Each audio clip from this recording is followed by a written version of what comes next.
Reach the lawyer, set up an inquiry just to get Kid Rowley. But they would so the false paper screw. I don't need more close to tell them go. Hurry, pack up your bundle now. Stop fooling the people. The country taking a beating. So maybe I repeating go. They're like a natural disaster now.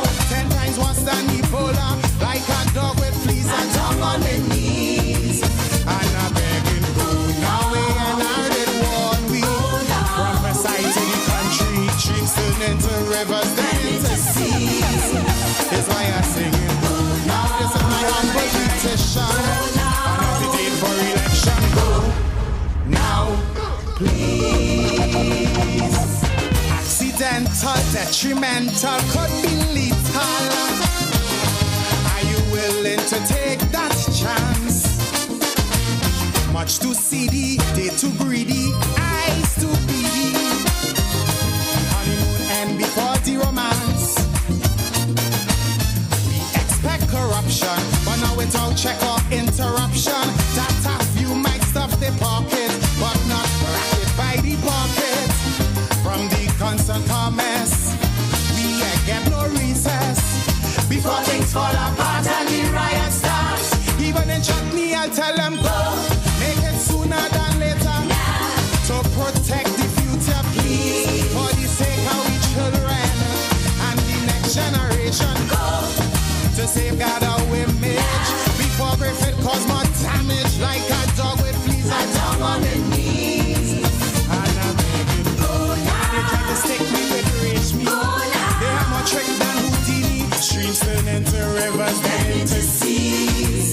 That's why I'm singing go now. Please, Mrs. Kamla. Go now. Take Munila and Sharma. Go now, please.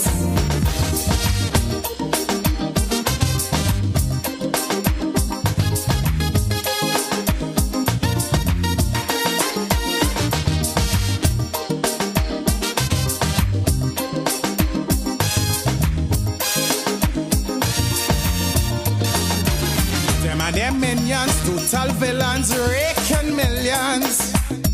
Their slogan, we shall rise, it was so true. Tell John Public not to panic while them and they sidekick. Swimming in a pool of dollars so blue. Like meat eating vulture, they neglect agriculture. Mega fans of phony, Mama Guy Caroni. Sweet man Glenn and Sharma came face to face with the karma. And Mill was awful, gone through it to pull. Don't need a big mouth to tell them go.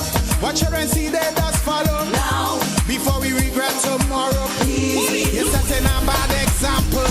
Family values they trample. Go. It's only vice they desire.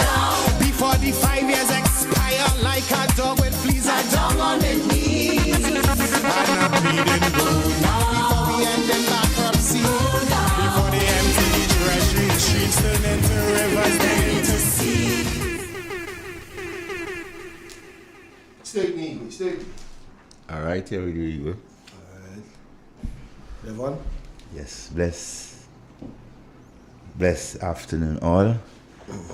Welcome to another day, another blessed day that the Lord has made. Where Independent Talk for Sunday, Got to learn the intro. 24th The intro. Got to learn the intro. July 2024, my day. The happy birthday, happy birthday, happy birthday to you. Master Carl? yeah, boy. God bless. How you mean, man? 50 something. What? Yes, you get in there. Get in there. Well, I don't see no pork. I don't see no fish. I don't see no I don't goat. see no rice and peas. Well, I don't see a little callaloo. I Oil don't see down. a little oil. You Not did even from a a little good sea boiling, moss. man. I tell you, good moss boiling.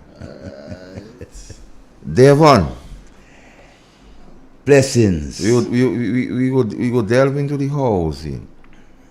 You have some clips you play, and then I want your honest, unfiltered opinion. Gates, break it down. I have already instructed the Housing Authority to make available to the citizens of Carriacou and Petit Martinique the Chinese-built affordable homes so that if necessary, anyone who is without a roof over the head can have immediate access to the site for temporary housing. Gates, I wanted to play the clip where the Prime Minister said the houses was there and NNP did not give it. It was criminal. We have to set the stage. We have to set the stage. No man, you have it, man. What are we saying? Criminal. You join them to it. You turn Mickey Mouse now? On this day? Oh, see. Temporary housing while they can catch themselves. It is criminal to have a woman with children in those conditions, and you have the current housing scheme provided by the people of China still locked up, still closed up, an entire year after it was handed over to you by the Chinese government. So you prefer your people to remain homeless and they clapping, eh? and to be on the street than to give them housing that was not provided by you, that was not built by you, but that is part of a grant from the Chinese government, yet you have security guarding the complex. The complex is empty, and our citizens can't even drive down to examine the quality of the housing. Under the National Democratic Congress government, that will end. And the people in our communities who are vulnerable and who need the houses will be given the houses. But I want to go further and say this.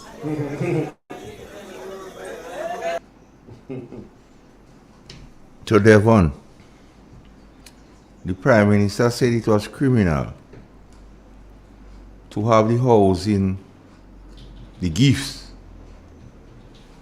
from the Chinese.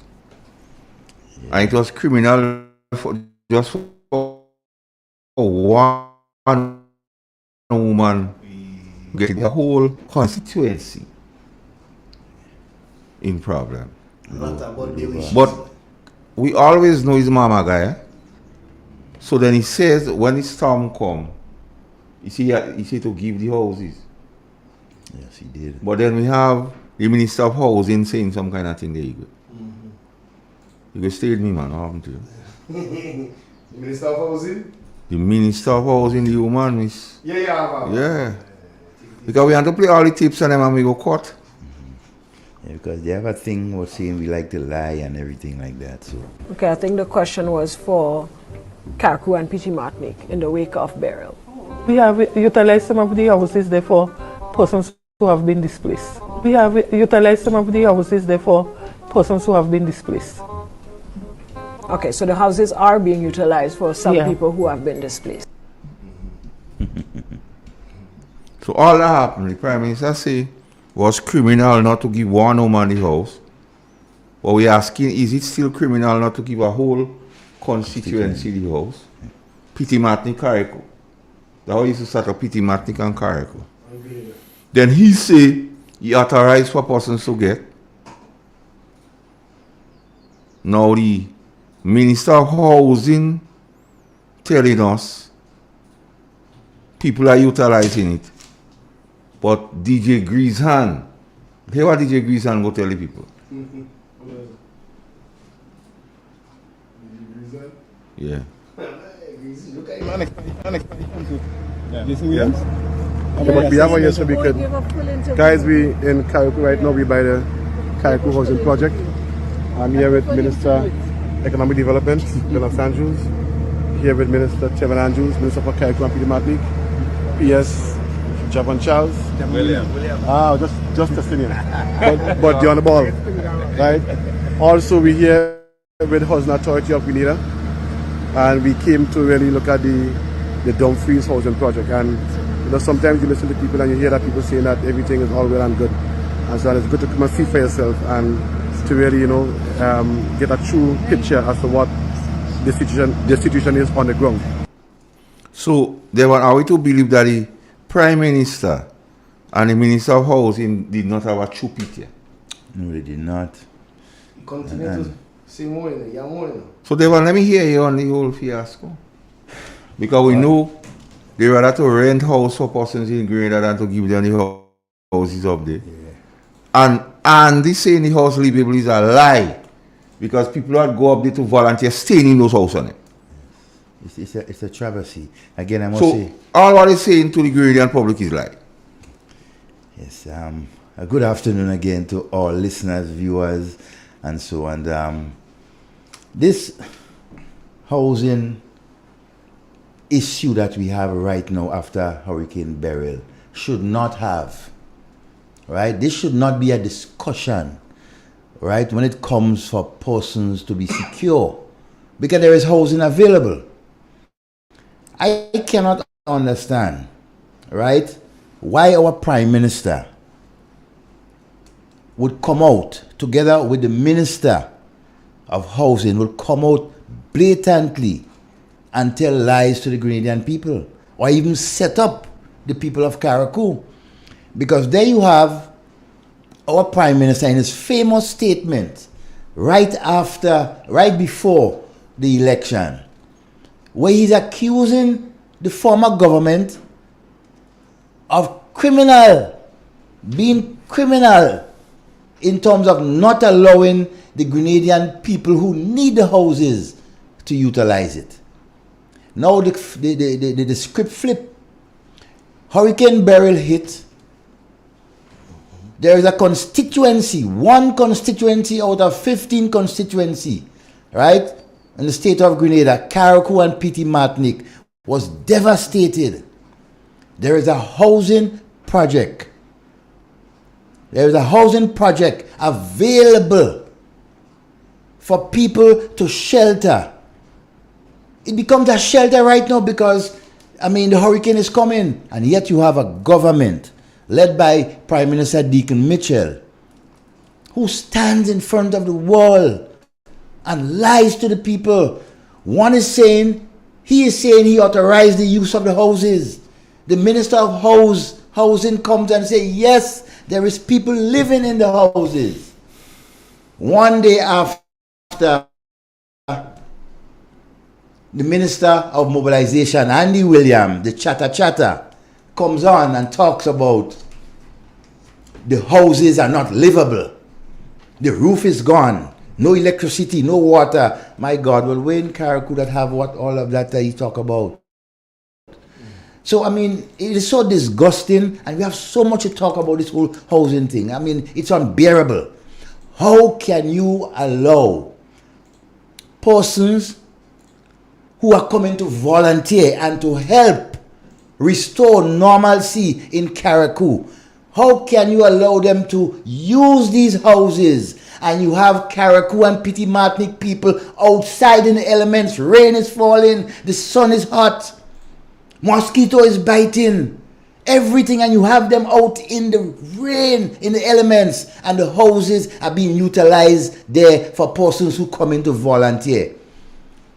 Volunteerism, yes, is a worldwide thing, and people understand what it is. When they're going in particular situations, hurricane, earthquakes, and so, they know they are not going and live in perfect conditions. They are going to assist the people to restore normalcy. So it's important for them not to be seen as if they are looking down or they are even higher than the persons that they are going to help. This is so wrong. This is so criminal by this government. It's a shame. Let's take the call, Mr. Gates. Good afternoon. Good afternoon. Hi, caller. I would like to wish Mr. Carl a happy birthday today. Long life, health, and strength. Have a good day. Bless. Thank you. Mr. Carl. All right. Devon, the narrative is that most of the houses is already sold. So they cannot put people in those houses. What if the owners of the houses turn up for the house? So as you said that, I want to ask a question. Right? Now, if the houses are sold, my next question is that who are they sold to? They say people in the diaspora. People in the diaspora. That what street people say. Okay, so the houses were not made available. The people of Carriacou who's living there and need the houses were not given preferences. No, because they don't know how long the process might stay. Because remember, the real building process in Carriacou going to take a while, man. Yeah, and but you know, but that is so lame and not an excuse. Even if that is so, my God, your people need housing. They need shelter. 1%, perhaps 2%, right, of that housing project was damaged. Perhaps 2-3 sheets of galvanized. We know there is no electricity, there is no water, right? Nowhere in Carriacou. But my God, you prefer to have your people, the people that voted for you, the people that have you in office, right? The people you represent, you prefer to have them outside in the elements, getting sick. You're talking about elderly persons, you're talking about babies, pregnant women, outside in the elements. Special needs people, right? And you have the housing scheme up there, which was given to us free by the people of China, right? You prefer to have your people out there toiling, and you have those places empty, and then now utilizing it for volunteers who going up there to assist. How disgraceful, how wicked, how worthless a group of politicians you guys are. You have no empathy for your own people. Well, it begs the question here, Devon. And all the talk we hearing about who's popular, could the government doing that to the Carriacou people could be a popular government? Could never be. I mean, how can you claim to be so popular and so, I mean, you are the favorite among the people, and that is how you treating your own people? Huh? I mean, shame on you guys. Shame on you guys. Disgusting. You guys are criminals when it comes to how you deal with the people of Carriacou and Petit Martinique concerning the houses. You cannot do people that. If it were your family, if it was your brother and sisters, your mother, would you allow that to happen? I mean, I don't take this thing lightly, you know. I do not. And you cannot come and tell me that the persons who are volunteering, who come from the mainland and from the other countries are volunteering, they expect hotel treatment or a roof over where they're coming to live. They know they are coming in a disaster zone. That's why they have tents. That's why they are prepared when they are going into these areas. So don't use the excuse about you have to give them accommodation. No, you don't. You don't have to give them better accommodation than the people who they are going to help. That is no excuse. That is just a wicked act that you're doing, and you claim to love the people of Carriacou and Petit Martinique. Talking about popularity and who's more popular. This is not time for popularity concept. Only look at girls that us get on like that. Girly, let us get on like this kind of thing. Who more popular and who this and who have on the best eyelash and best makeup and that sort of thing. That is what you guys are doing in Carriacou, while the people of Carriacou are suffering. Girly, Mr. Pliers, me say girly shakadi. You guys need to stop that girly action you're getting on with. And yo, I wonder if you guys, if you guys stand in front of your parents when you do those type of things, y'all moms and paps, right, will be ashamed of you guys As members of government who's supposed to be leading, turning around and treating your people with such scorn. That is not nice. And I'm passionate about it. I will always continue to speak about it until that issue is resolved in Carriacou and Petit-Martinique when it comes to housing. The people of Carriacou and Petit-Martinique must not be treated like that when there is housing available. Yes, you cannot house everyone, but you can give who needs it more than others. And there are a lot, but you prefer to rent. You prefer to spend money for some other businessman or other people on the mainland to get money or out of the hurricane relief when you could do better. I mean, you guys, when I think you guys could not go more low, you guys digging a deeper hole than anything else. I mean, come on. So, you see, Prime Minister, I don't know if he conscience. You don't have one. Because you see, he's not traveling as much as out of this jurisdiction now. But you see, he flying on helicopter regular. Yeah. Helicopter. Thank God for some. But you see, he avoiding Petit-Martinique. Yeah. He going all in Union Island. And not good. He avoiding Petit-Martinique. Why? But he was the man that Petit-Martinique, Carriacou, Grenada. How come Petit-Martinique gets sour? Yeah, Petit-Martinique come. So he becomes Grenada, Carriacou, Union Island, and not even Gates. They say what's sweet in good mouth. So any bam. I ain't saying more. Whatever. The housing fiasco in Carriacou tells us the mindset of this NDC administration. They don't care for the people of Grenada. Because the Prime Minister, even when it was not a disaster, told the nation that it was criminal. The PS have a clip there where he say they bring police and they lead to police and thing there. And they say when the police decide they don't take any instruction, Tevin cost them bad order. Yeah. And they say Don McKenzie was right there and he don't do nothing.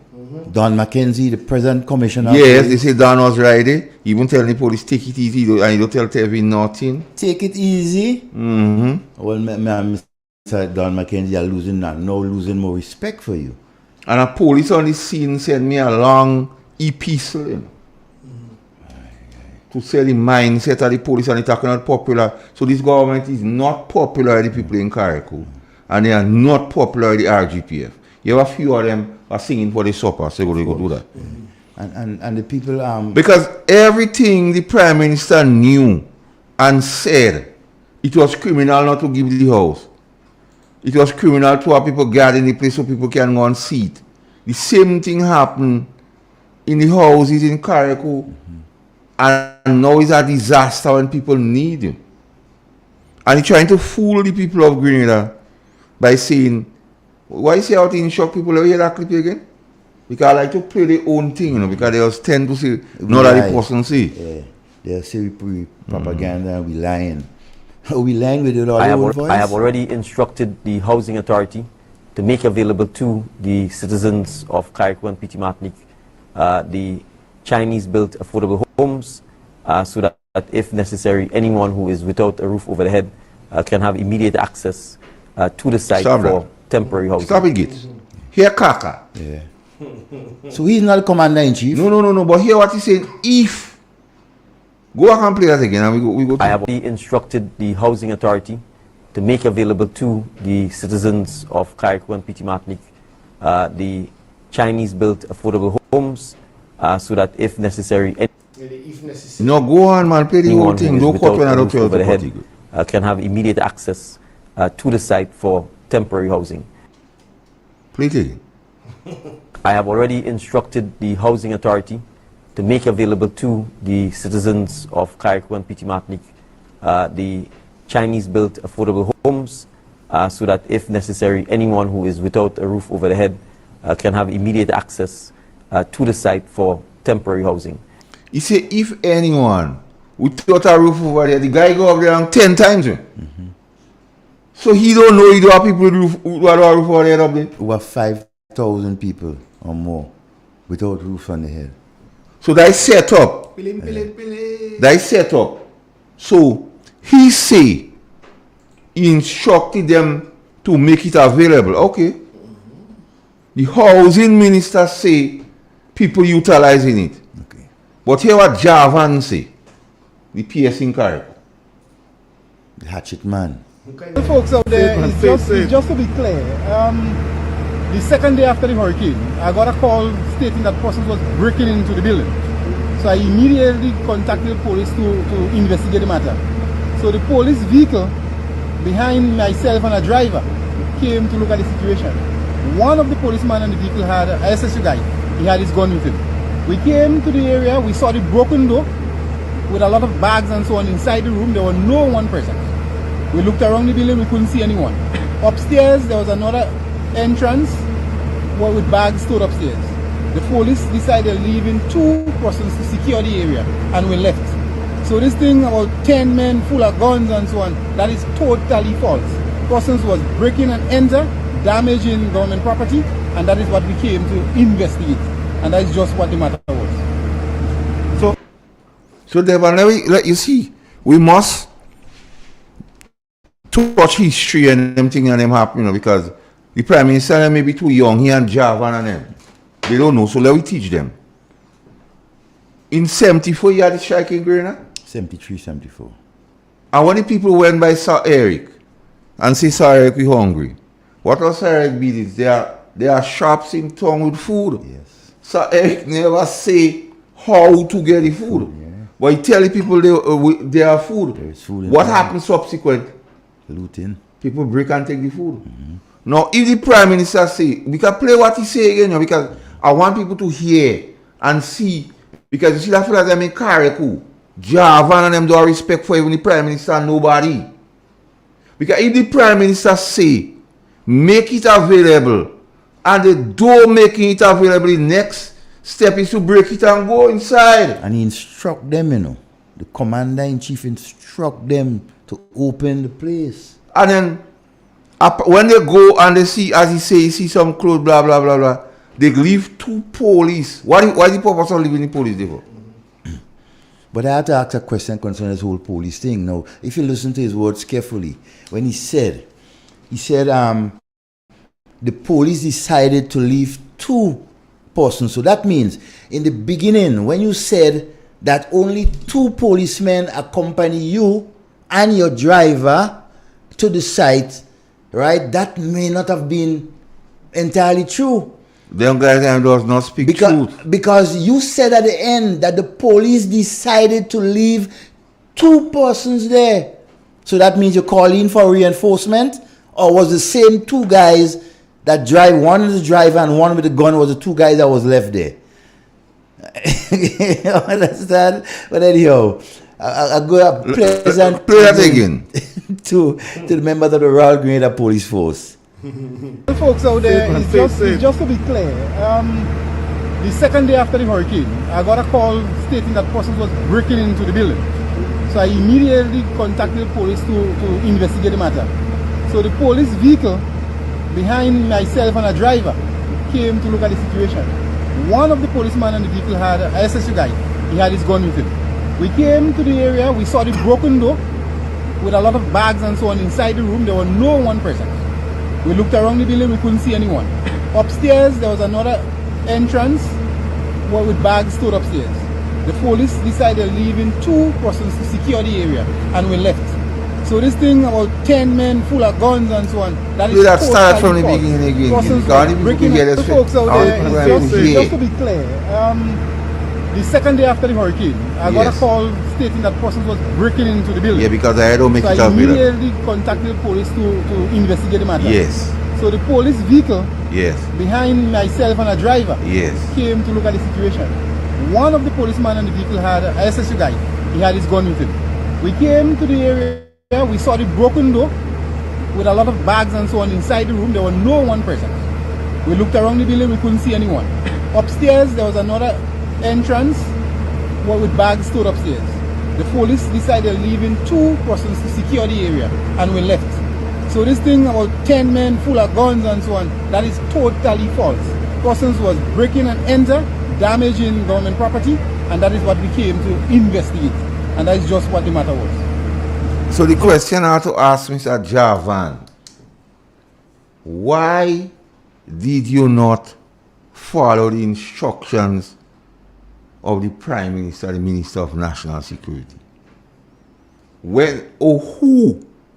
Well, the first question, Mr. Prime Minister, who did you instruct to make the houses available? Yes.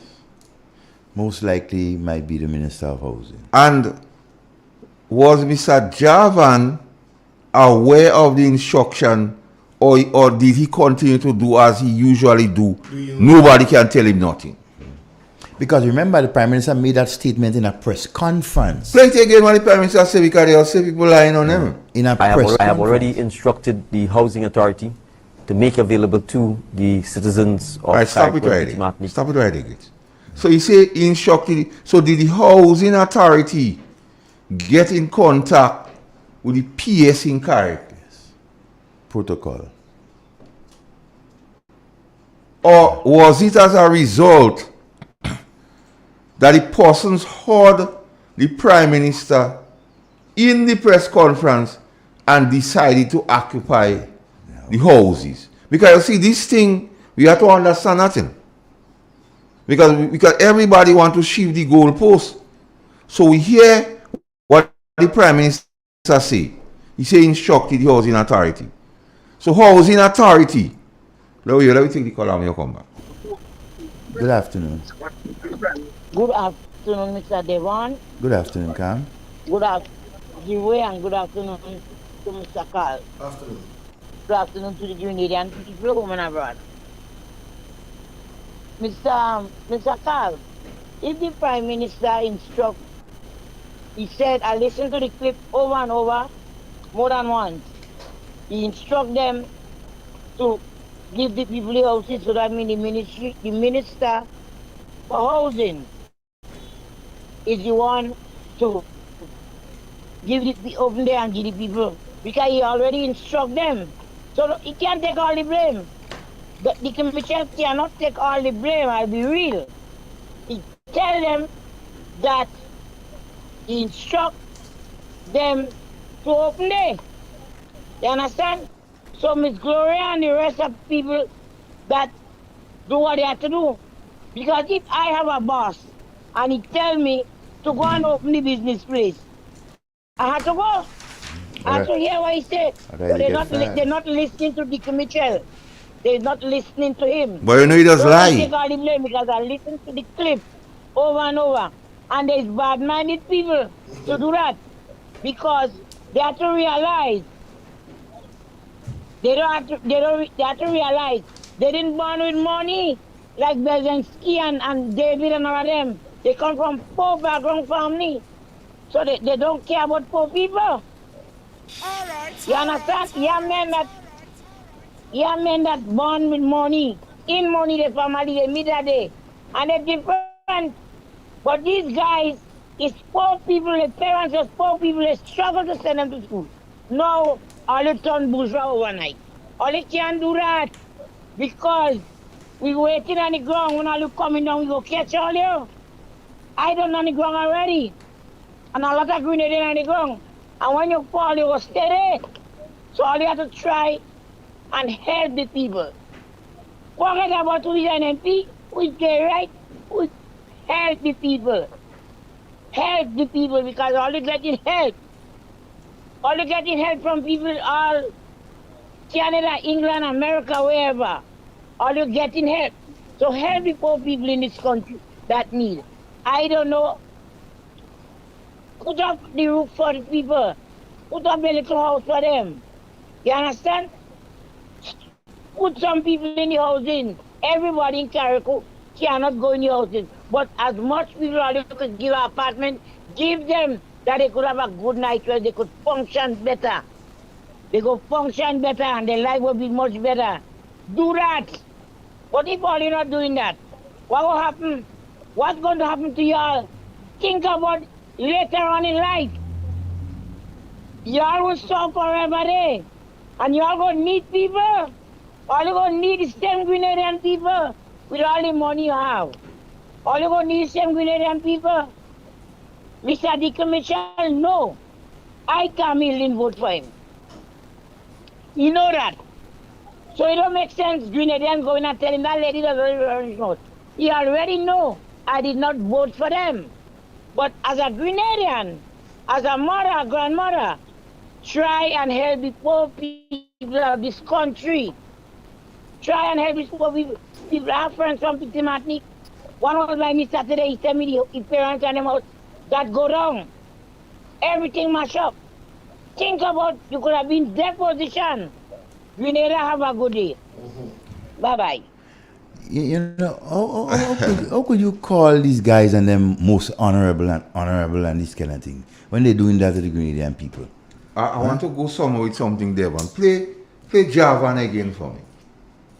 Folks, just to be clear, the second day after the hurricane, I got a call stating that person was breaking into Stop it the right building. there. So Stop it right there, Igwe. Stay with me. Second day. Javan said the second day After the hurricane, somebody call him. Your phone call. Like only Javan's phone alone are walking up there. Yeah. Yeah. You see, only Javan's phone are walking on the second day after the hurricane. Perhaps he had a start phone. So Javan phone alone was walking in Carriacou the second day after the hurricane. Because the Prime Minister, in his utterance, he said he could not contact the minister. Yep. But the permanent secretary could get called. Yeah.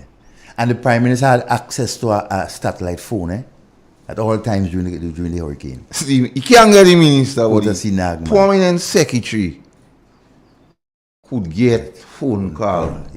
That's this thing. These guys, they don't know what they're saying. I mean, so we have to break down all this thing and them there, man, because we want a 9-year-old child to understand the lies. No, let's go. The Prime Minister have a history of telling us things that is not true. Yes. Lies. The Polish gentleman and the cabinet conclusion. We can't forget that. Can't. Up to now. We can, and he like to say that thing in public. He doesn't go and say that in private. He like to say that because he's getting people clapping. Yep. He knew it was criminal not to give the people the houses who need them. The same man. And if he instruct housing authority, the Minister of Housing must know. And the minister said the houses have been utilized. Well, Javan Boshi bubble. Yeah. Because Javan say some people try to break there and he get a call. Not so you go. I want to go to meet some clothes, they meet nobody. So that means the truth abideth not in the Minister of Housing, because using she own people to determine that is a lie. Because if the Prime Minister say give the authority for persons, and here he try to be the over if they roof. You know everybody if you go up there and take out PTRD and grandstand and say popular. So the minister say, yes, it be utilized. Then Javan come and say, so somebody call him 2 days. So only Javan not had good phone. Yeah. And check the time. After burial. Check the time. Thanks, Javan. I want a phone like yours. Check the timeline with these guys. The Prime Minister couldn't get the minister of Carriacou and Petit Martinique. But fellas calling Javan. Next thing, And the hatchet man. Igwe and Devon. Because you see, we have to break down the housing thing and show the mischief. You know. Well, the ministers are well paid, so we expect them to perform with distinction. Now, the instruction go out. The housing minister say, yes, it is being utilized. But the other time she say, for people to go inside, they are clip with that, you have to get the money. I was in the same press conference. Yes. But then, DJ Grease Hand come, the Grease Hand man. You must grease the hand. The Grease Hand man come and say. Because what I don't understand, Devon, is that the Prime Minister say give instruction, but the Grease Hand man come in and say the place no good. Yeah. So.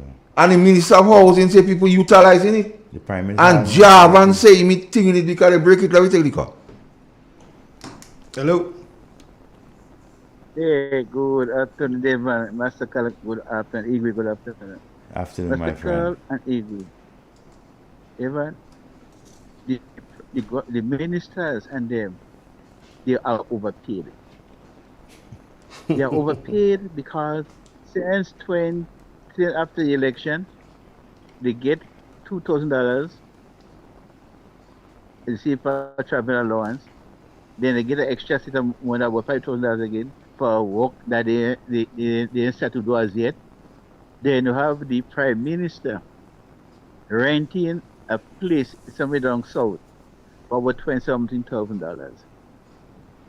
If these MPs and they really care and they love people and they understand the plight of our people, they will say to the Prime Minister, yes, we are willing to take a haircut, and the Prime Minister should also take a haircut. And the person who you're renting from could go to them and say, yes, let us bargain and see how we could bring on that. Instead of that $20-something thousand, let's cut it. Or if you don't want to cut it, fix the home in Montreal and go back and live there. That $20-something thousand could go towards helping people build back the home. He should do that. And the minister then should take a haircut about $5,000 from the money getting because they ain't working for it. Right? And they enjoying themselves. Only way how I see they're working by opening about every day and lie. And to lie and more lie. The Prime Minister lying, the ministers lying, so daddy lying, the children lying, grandchildren lying. So you don't know who's speaking the truth. And there will be two occasions they chose people from house. The people that was in house scheme, they say that reapply. So when they reapply and they'll get nothing. Never again, you have a disaster. Hit Grenada and Carriacou, but we affect Carriacou and St. Patrick the most. The people run for shelter, they throw them out again. So we ask ourselves a question. This is 2 years and 1 month. This NFP government party in governance. What are they doing to help develop the life of the poor people of Greater Carriacou and Petit-Matic? What positive things have they done to assist them? And what they have done is to make their life more miserable every day. And you have the people saying, well, yes, NDC will be back. Only how NDC could be back? Only if the people are going to Carriacou and Petit-Matic don't have a brain, they don't have a mind of their own, they can see, and they dumb. Because I always say, and as Jamo said, the people, greater people know what they could call so, and we know. You believe they know that? Cares and who reach out and help. Well, you think they should know that? Yeah, the poor. Right? But those in up, they only think about themselves and they don't think about the woman on the ground. You make some but good points. You make some good points about the haircut and the reduction in salary. But I don't agree with the house they're renting. The person don't have to take no less money. If they want to rent and they could pay the rent. Why the person must take haircut for? And they don't take in? No, okay. No, I mean that because see. Yeah, I all right. remember in 2004, NMP, the legal salary that they're getting, they reach out and ask people to take haircut, right? But right now this minister and then Massacre, they see themselves and don't see nobody. All right, Carla. Thanks for the. So we talk a lot about Carriacou. There, man. We still have a lot more. But I need to address Dennis Cornwall and Joseph Andal. We have 2 parliamentary. You have people in Montreach what suffer damage. Mm-hmm. You have people in Shantimel that lose their roof. The fire victims in Shantimel still don't have a roof. And you have a place in Liberia called John, what Marshall. You have some Chinese house in Mali. What's the problem with those houses in Mali? You is a man from around area. Nothing. So why people have to be still in shelter place, in people place, in Livera and John, and they can't get a place even temporary in Mali?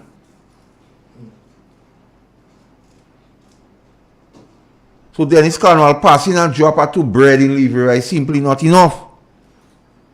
Passing and say give them a drink for me, I will pay, is not enough. Because all you working for good money and are getting a $10,000. My suggestion, Devon, is simply the $10,000 they're giving them, put in an account.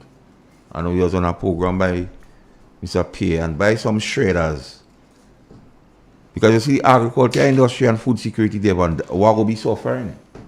Apart from the people in Carriacou catching and Petit Matnik and John catching and the agriculture industry has been hit hard.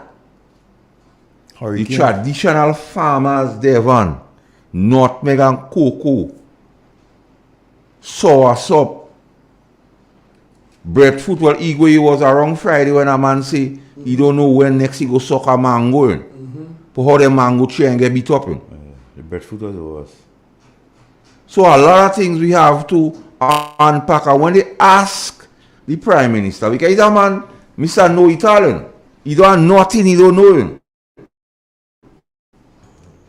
When a journalist asks him about timeline, he like, can't think all that now, everything not clear up. But they want people free.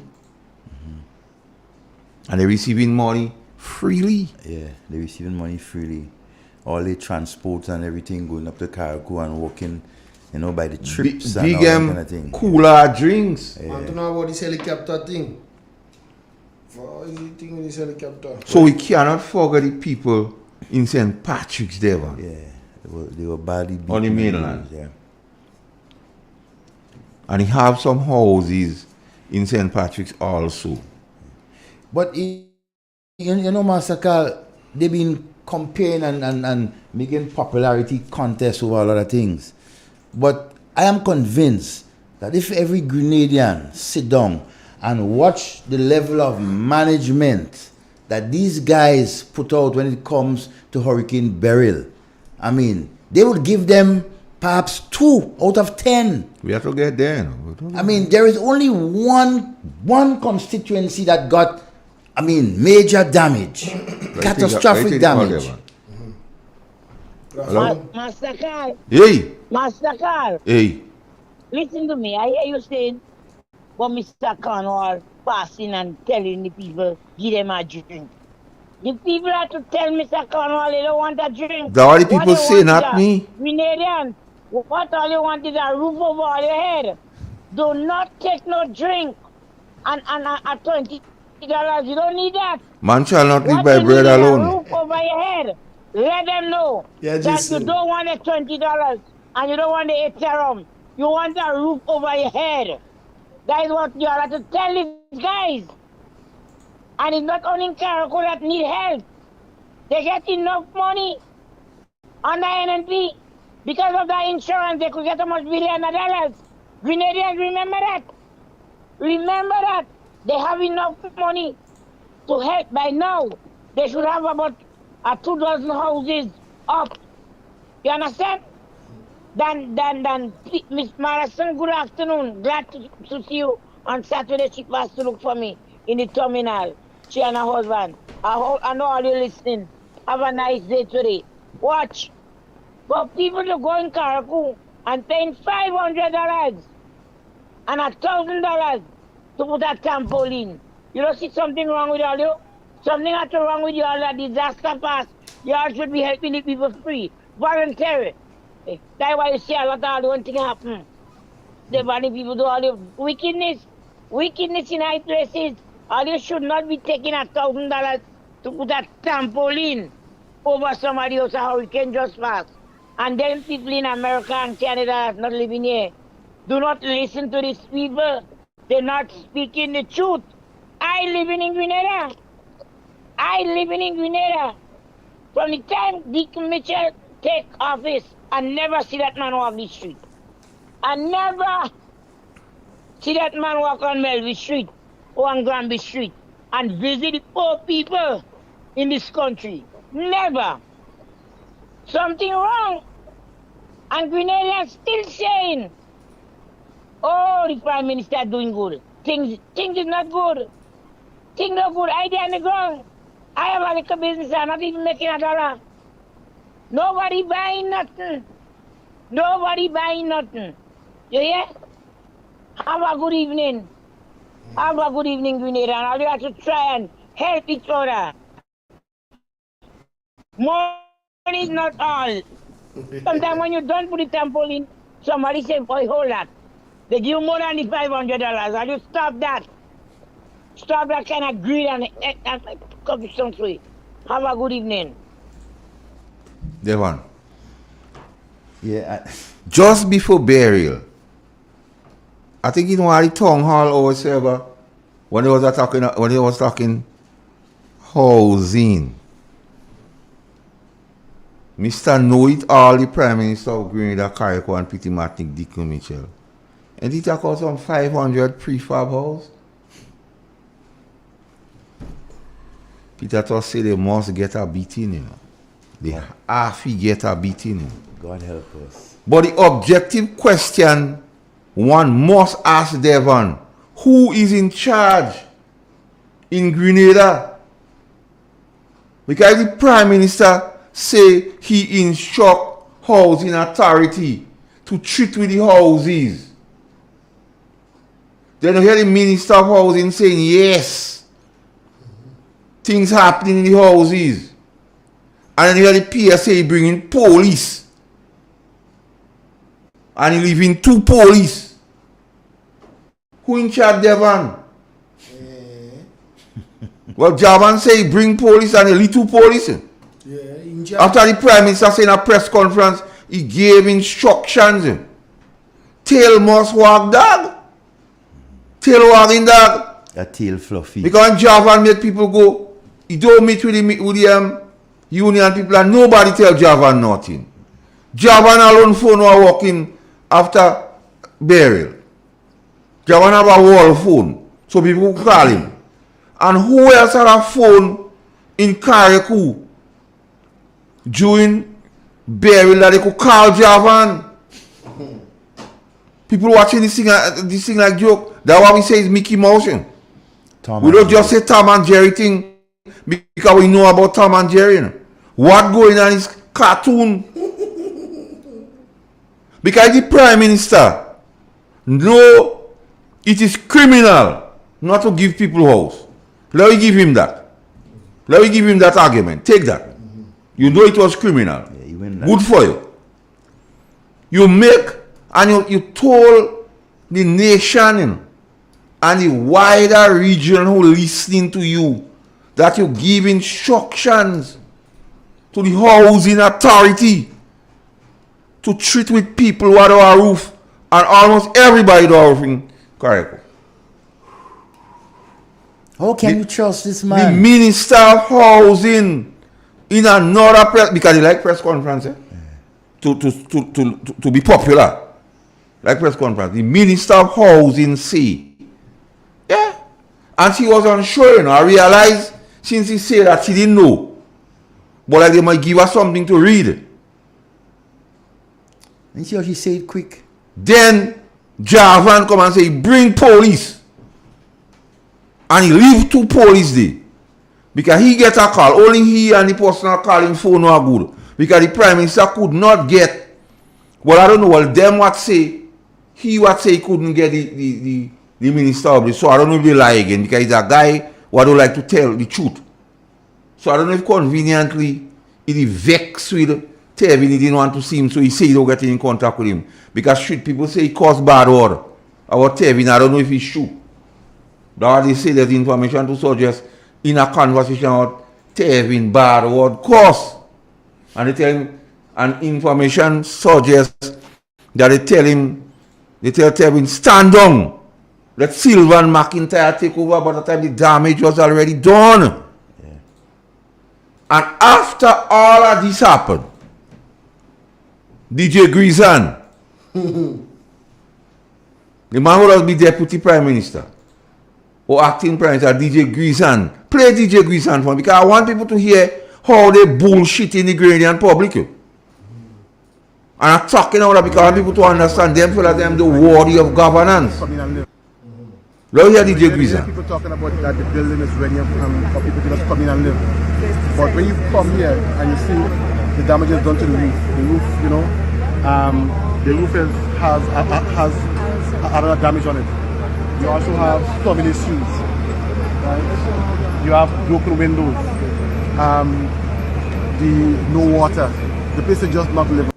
So nobody did tell the Prime Minister all about the issues in those houses when he was making the pronouncement that he instruct housing authority. They want you to understand him. And this thing is troubling. Because it seems like the PS in Carriacou is a law unto himself. Because he could make people go and don't speak to the union and nobody don't say nothing. He could be in Nadma doing stupidness and nobody don't say nothing. He could get phone call because he and who call him phone alone walking in Carriacou. And he could go in the house and he go and visit the houses, go inside, see some water, leave police, but he don't say nothing about the plumbing and water and galvanize, nothing. But DJ Grisan, you have to make a show. And who know, and why you say when he call his name, he say, you on the ball? Yeah, you're on the ball, like, are you balling? Boots on the ground. Are you balling in the club? Masakal, there are some people out there who continue to refer to the Prime Minister and the Minister of Mobilization, right, as honorable.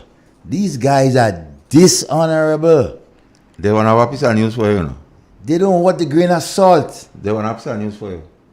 They say Sleepy Joe drop out, you know.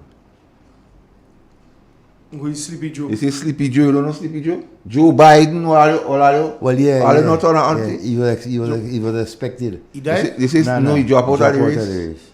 Oh. But that's the only sort of Democrats will win anyways. Oh. Because he can't beat Trump. Can't beat Trump. You're not able to beat Trump. Anybody can't beat Trump. Now they're beating Trump, man. Who will beat Trump? They want to remember on my board, they tell you that. Let me do argue that. But I'm just telling you. Yeah, but they want to be those street. But you see, this thing is seriousness, Devon. Because if the Prime Minister give instruction and the PS say what he say, that means the PS don't take instruction. And Devon, you're hearing stories now that when the volunteers and them they in the place of you didn't hear that too? Well, I hear that, and you know, I so mad about it. I would say one thing. Yeah. Who want to vex with me? I want to directly tell all those, if there is Nagma persons, any Grenadians who are volunteers, who are living in the housing project, get out and give the people or persons in Carriacou the place to live. I can't be so strong and harsh with the people in of the region who volunteering, right? They understand and they know what they're getting into. So whatever accommodation they get, whether little or thing, they would understand that. But I'm appealing to the Grenadians who going up in Carriacou and barren space, taking away housing and so from the people of Carriacou and Petit Martinique. Stop it. Get out and call in people to live there and give them comfort. Because when you live up there, you coming back home in your air condition, you coming back home and bathing in hot water and cold water and eating everything comfortable, while the people in Carriacou still suffering, despite you go up there and help. And I make no bones about it. This thing is sickening. How can, you politicians and those in authority, you guys don't have a conscience for your own people? How can you allow that? Well, you have a comment I want to read. In Grenada, when people breaking into government property, They call the PS. Why is the PS? They call it not the police. Yeah, why is the PS? Because only maybe no he alone had phone or walking on the person. But Devon, somebody tell me to ask you, where is your good friend Anne-Marie? Well, as a matter of fact, Anne-Marie have a job right now, you know, with the Minister of Mobilization and everything. I mean, she openly said that she's working with the minister in the south. So that's why she stopped calling. That's why she stopped calling. But I wanted to call to thing because she keep on talking about, as you mentioned, Anne-Marie. She keep on talking about about Honorable Andy Williams. Stop that, Miss Anne-Marie. I mean, we good friends, right? But I mean, you must think of sometimes what you're saying. Continue to calling people honorable when they are dishonoring their own people. He and the Prime Minister in particular, they are a disgrace to the Grenadian people right now. No bones about it. I mean, come on, you guys coming down and you going up in Carriacou and fet and do whatever while the people of Carriacou suffering and feel like it's joke and making excuses for why the people must not get the houses. Oh God, you guys sick, man. I mean, you guys don't have family. I'm going down to that. You don't have a family, you don't have a conscience. Wouldn't you like for someone else to give up? I mean, to help other people? Why are you guys keep on taking away the housing from the people of Carriacou and PT Martinique who need it? Alright? And then you come in and make an excuse for it. Right? You guys waste your time. I don't know what kind of politician you're talking about the honorable. What make you guys honorable? Sickening. I don't understand. So, an appeal to those volunteers from Grenada. If you know you're going and volunteer, go up in the morning, come down in the evening. Or go up with your tents. Do not use the housing authority for your shelter. The people of Carriacou need it more than you.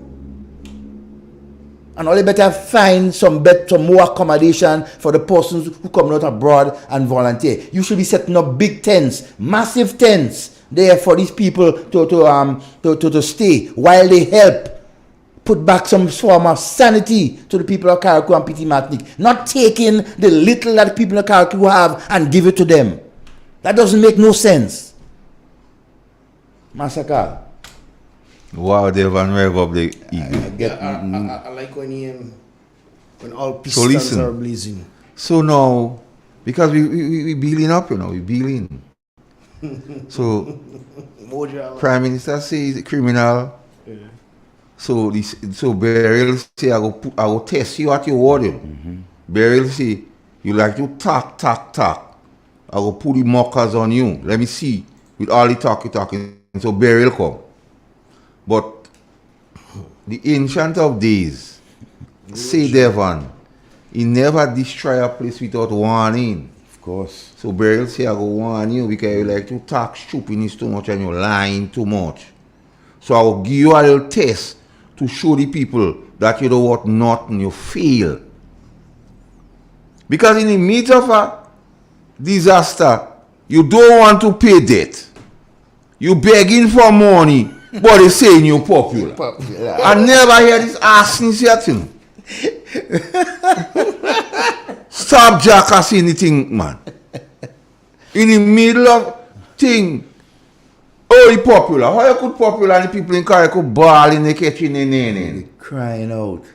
The police bawling. And so, he run him out. They making how much? $1 billion in 23 months. The economy thing. 2 days after the economy, you're saying you can't pay that, and you put in St. George is running. Yep. The ports. So all the talk about the economy was doing well come to nothing now. Yeah. So guess what we say the place open like book? Yeah. The bad mind. And everybody reading. The bad man. Bad mind too much. Good evening to all the members of the Royal Grenada Police Force. You have been doing an excellent job during burial. Silently, very few people make mention of you and the work you are doing, but you are able to keep the security of this country intact over the last couple of weeks, right? And kudos to all of you who continue to serve and protect. And don't mind those among you in your ranks who continue to call you stinking, dirty NNP. Yes, that is what they're calling some of them police officers, you know? And I have the facts. I have the facts for it. You understand? High-ranking police officers telling other police officers that them is stinking, dirty NNP. Imagine that. And you're talking about dividing and everything like that. Professional police officers, right, who go in and who's training every day, doing what they have to do, have families too. But some of you in high ranking and so on, who have position and aligned to the National Democratic Congress, continue to malign, right, a majority of the police officers and call them all sorts of derogatory names and so on. Then you still want to work with them. Igwe, somebody see, you tell me to ask DJ Greasehan if at any time did he fly on a chartered flight back to Grenada costing 40,000 US. I don't know. What? From where? From Carriacou. I don't know from where he was. They say when maybe he was in some gala on the Hurrican when Beryl jammed them up there, man. DJ Greasehan. So that is in the US. So they want to know if that is true. To come back here with a chartered flight. Because they don't know, they want to know. They say if you came back with a chartered flight to Grenada, they want to know if that is true and if it costs 40,000 US. And if so, who paid the bill? The money. Yeah, but who paid? Because I don't know. Yeah, because it's not. Now they want to know, so they tell me to ask DJ Greasehan that. But DJ Greasehan have a lot of questions to answer, you know. He hand full of grease now, man. Yeah, he hand full of grease from GDB to highway to, I mean, what is going on? And we call these people and them honorable. To police headquarters building. Greasy! We keep you know, in days when you see a grease fall, you're afraid. There were, you know, that somebody grease all fall and through in a lonely place, you don't pass in there. No, you can't pass it. You pass it. So DJ Greasy, they want to know. If you come back here with a chartered flight, because they tell me to ask that, they want to know 40,000 if it was 40,000 US for the chartered flight, and they want to know if so, who paid the money, who greased it, DJ Greasy. No, I hope. Massacre, I hope. I don't know, I'm asking. They tell me to ask. But hear that. I am hoping that it is the Samaritan Purse helicopter that has been going to and from Petit Martinique, Carriacou, Grenada. I'm hoping that. So we have a blind. But I am not, because I'm hearing chatters on the street saying that these guys basically chattering helicopters to do the bidding from Carriacou to Grenada and so. We gonna know, you know. What we gonna know is an open book. So Devon, chatters on the street say again, Master Carl, what kind of thing you talking about popular? They say the pollster, that what they say, I don't know Igwe. They say it's about 165 person checking. Yeah. So they could have gathered 165 NDC in a room. And all the popular talking about only 165 people they check Igwe. Yeah. You check 1,000 and 160. You could even check 200. And they say they're popular. And 80-something%. And the timing of popularity, even in that 165%, they don't get 100%. That means things are good.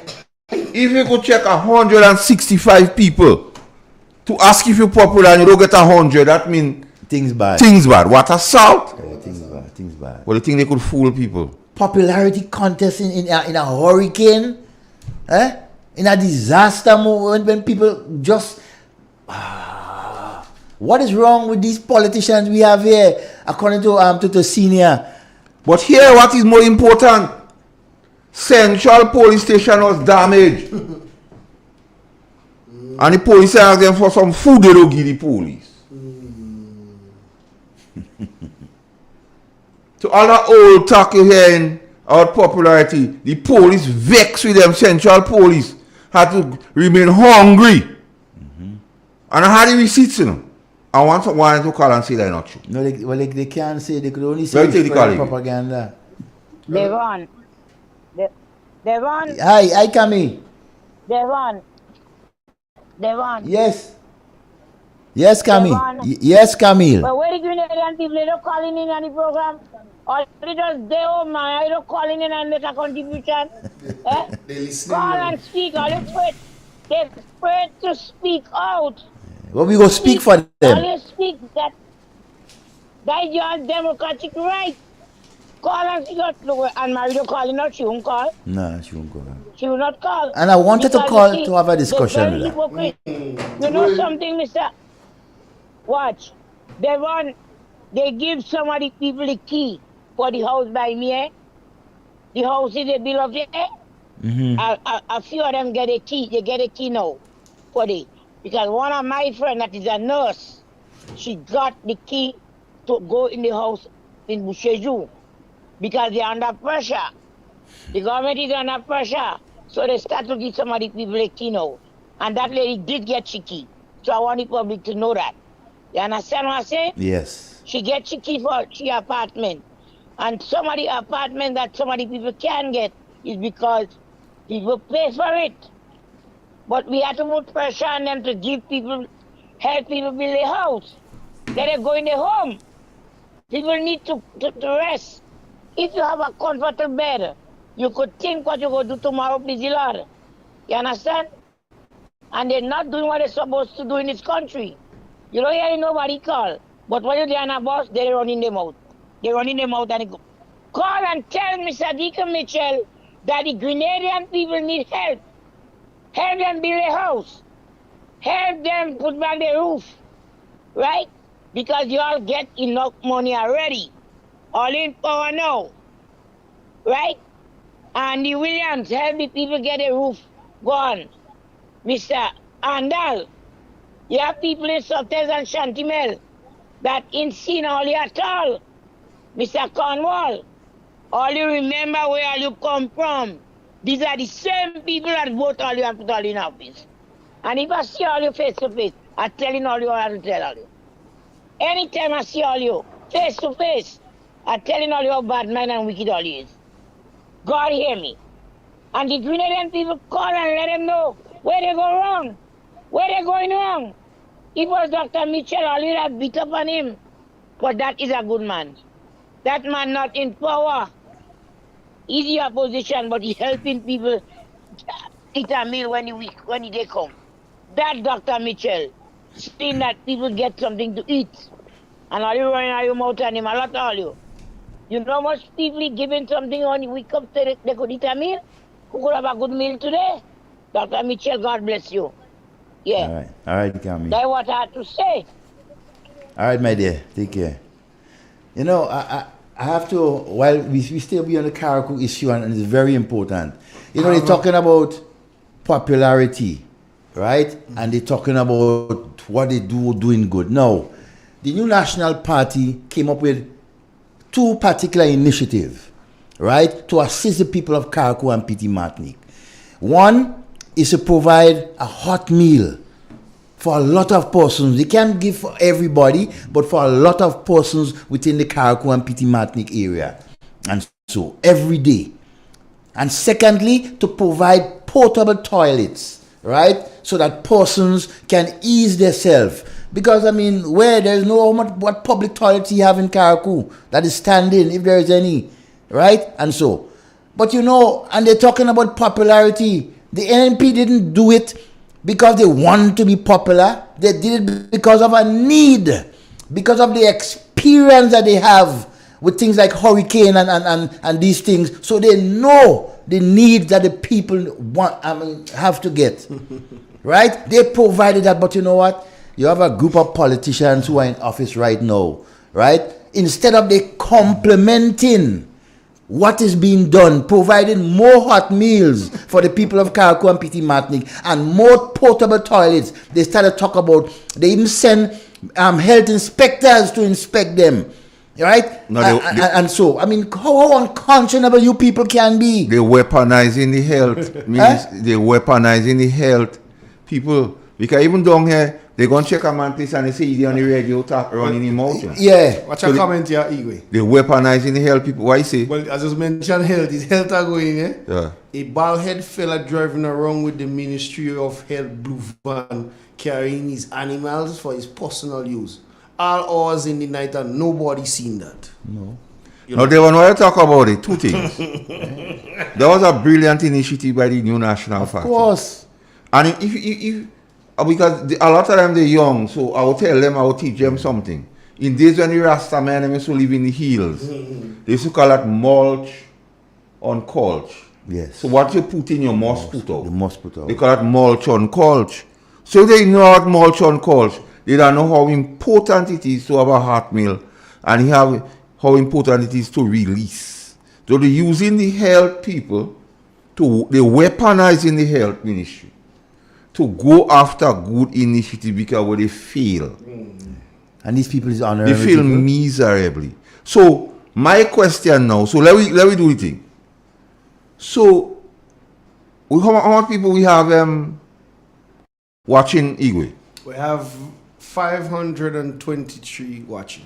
So I want 165 persons to tell us how popular the initiative is. Yes. With the hot meal and the toilet. Because they use 165 persons to say they're popular. So, so 165 people what watching us now, who listening us, tell us thumbs up or down. Or the meals, give us a thumbs up for the meals and toilet facilities in Carriacou and Pitimatni. Because it's 165 people they used to say they're popular. Yeah. Out of 110,000. Right. But we only have 500 people and we want 165 people. That's the difference with us. Truth can't lie. No, but I mean, these guys and people continue to call them honorable. What comments coming? These guys are dishonorable. Right? How can you go lengths on radio, on TV, on social media and condemn an initiative by an organization to bring relief to a disaster-struggling people? A hot meal every day. Some people not getting it every day, but they might get every other day. I mean, come on. Yeah, Jason. What is wrong with you people? When people want to go to the toilet, you want them to go on the side of the road and mess? They take the car there. I mean, come on. Yeah. I agree with you there. Good afternoon. Hello. Good evening. Good afternoon.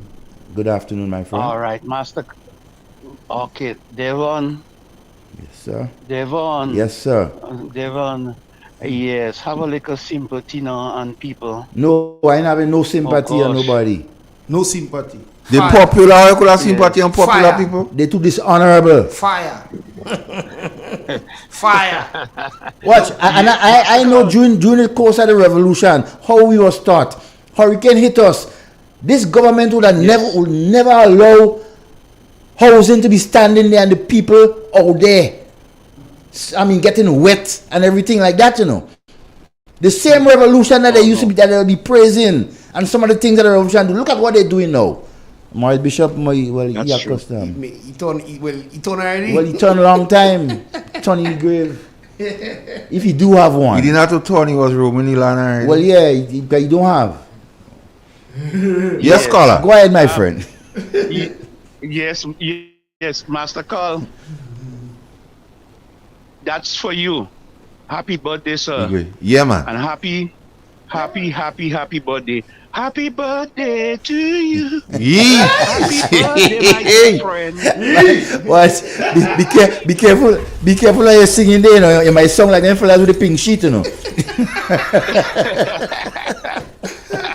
All right. Now, are we good, man? Well, today again, Master Carl. Today is another family member of mine's birthday too. Mr. Daniel Lawrence Lalji. I want to wish him all the best on his birthday just the same way, and I wish you have a memorable and enjoyable day today. And also you too, Master Carl. So Yeah, man. enjoy the rest of the day. Yeah. Right. But Okay. I want to make a little contribution Don't to want the to program. contribute. And it is right. Now I saw a video clip that Mr. South in St. George's, Grenada, and the according to a so-called good friend that calls on him Honorable Andy Williams and others talking about the housing in Dumfries, I think is in Carriacou. And the video clip the video clip is showing in the distance the houses, but it has not. The fact is, I don't know how you could say a housing project is unfit, and you cannot show where and how it is unfit to inhabit people. You say a few sheet of galvanized is blown off, that is easily repaired, or could be repaired. You say there is debris in the yard, show us the debris. Because if you're talking about things, you let your camera pick up the debris. You say there is water flood in the place, show us the water where it's flooded and do structural damage to the property. These words I'm speaking here is based on knowledge. I have seen video when people speak, they show the condition of the damage where people used to live and people is staying. They show it on video. So why can't you show it, Honorable Andy, to the people, to the Grenadian people, instead of just talking about it unfit? And Mr. Tevin Andrews, you should be the one to show every Grenadian why people is not staying in those homes as yet.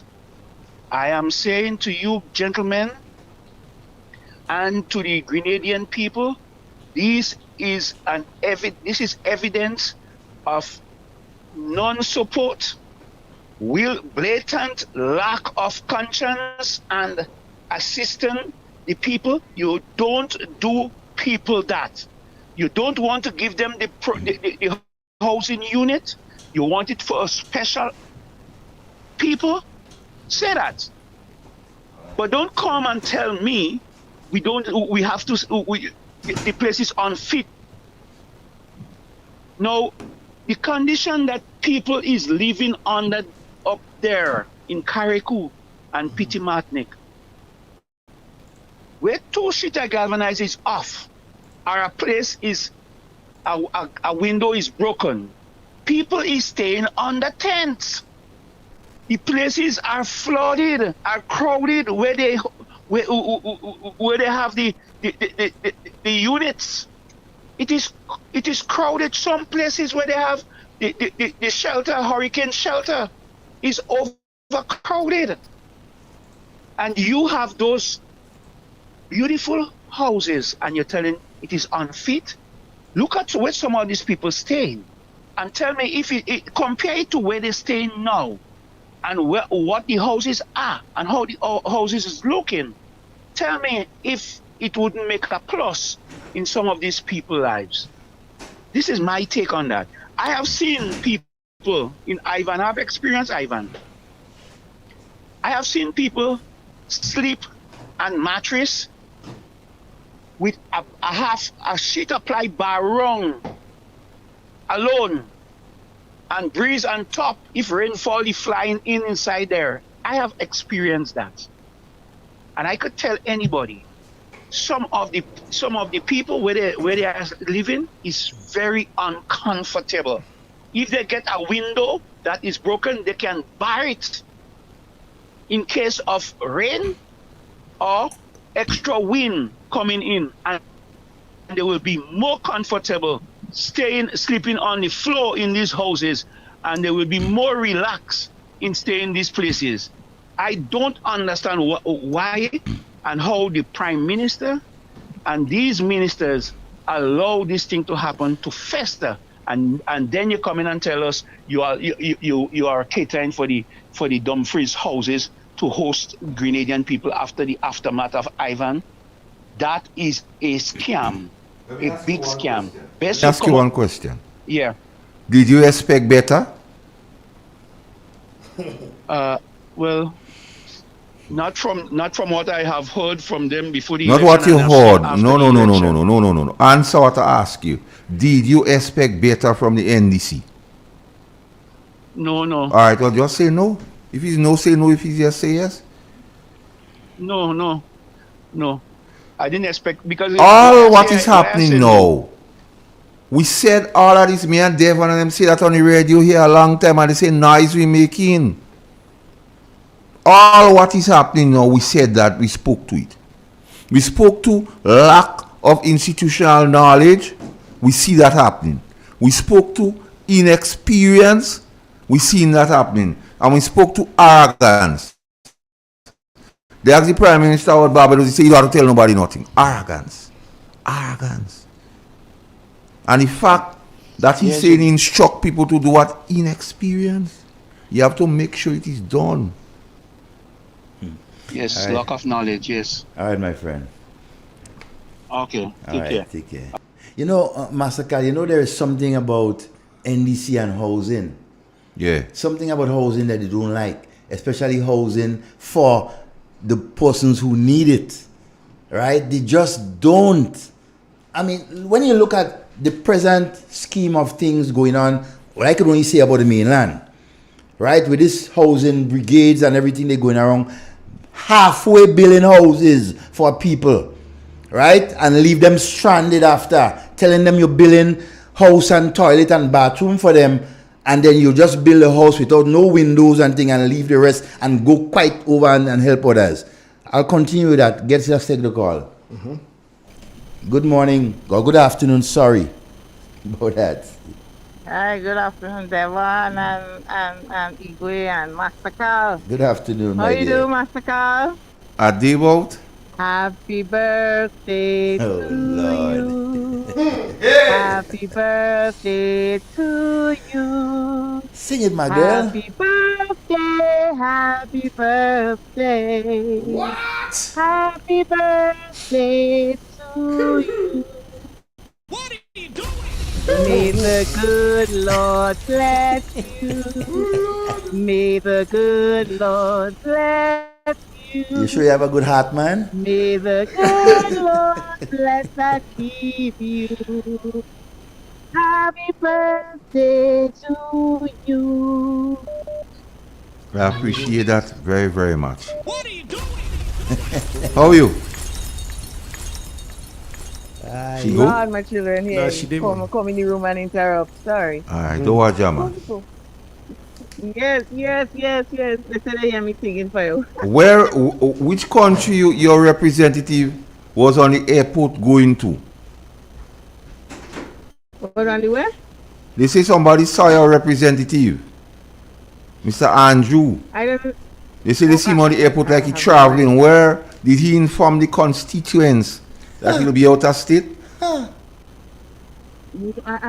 don't know much. Because we heard it in the news that a PS who wanted to go in the Olympics was stopped from traveling. Okay.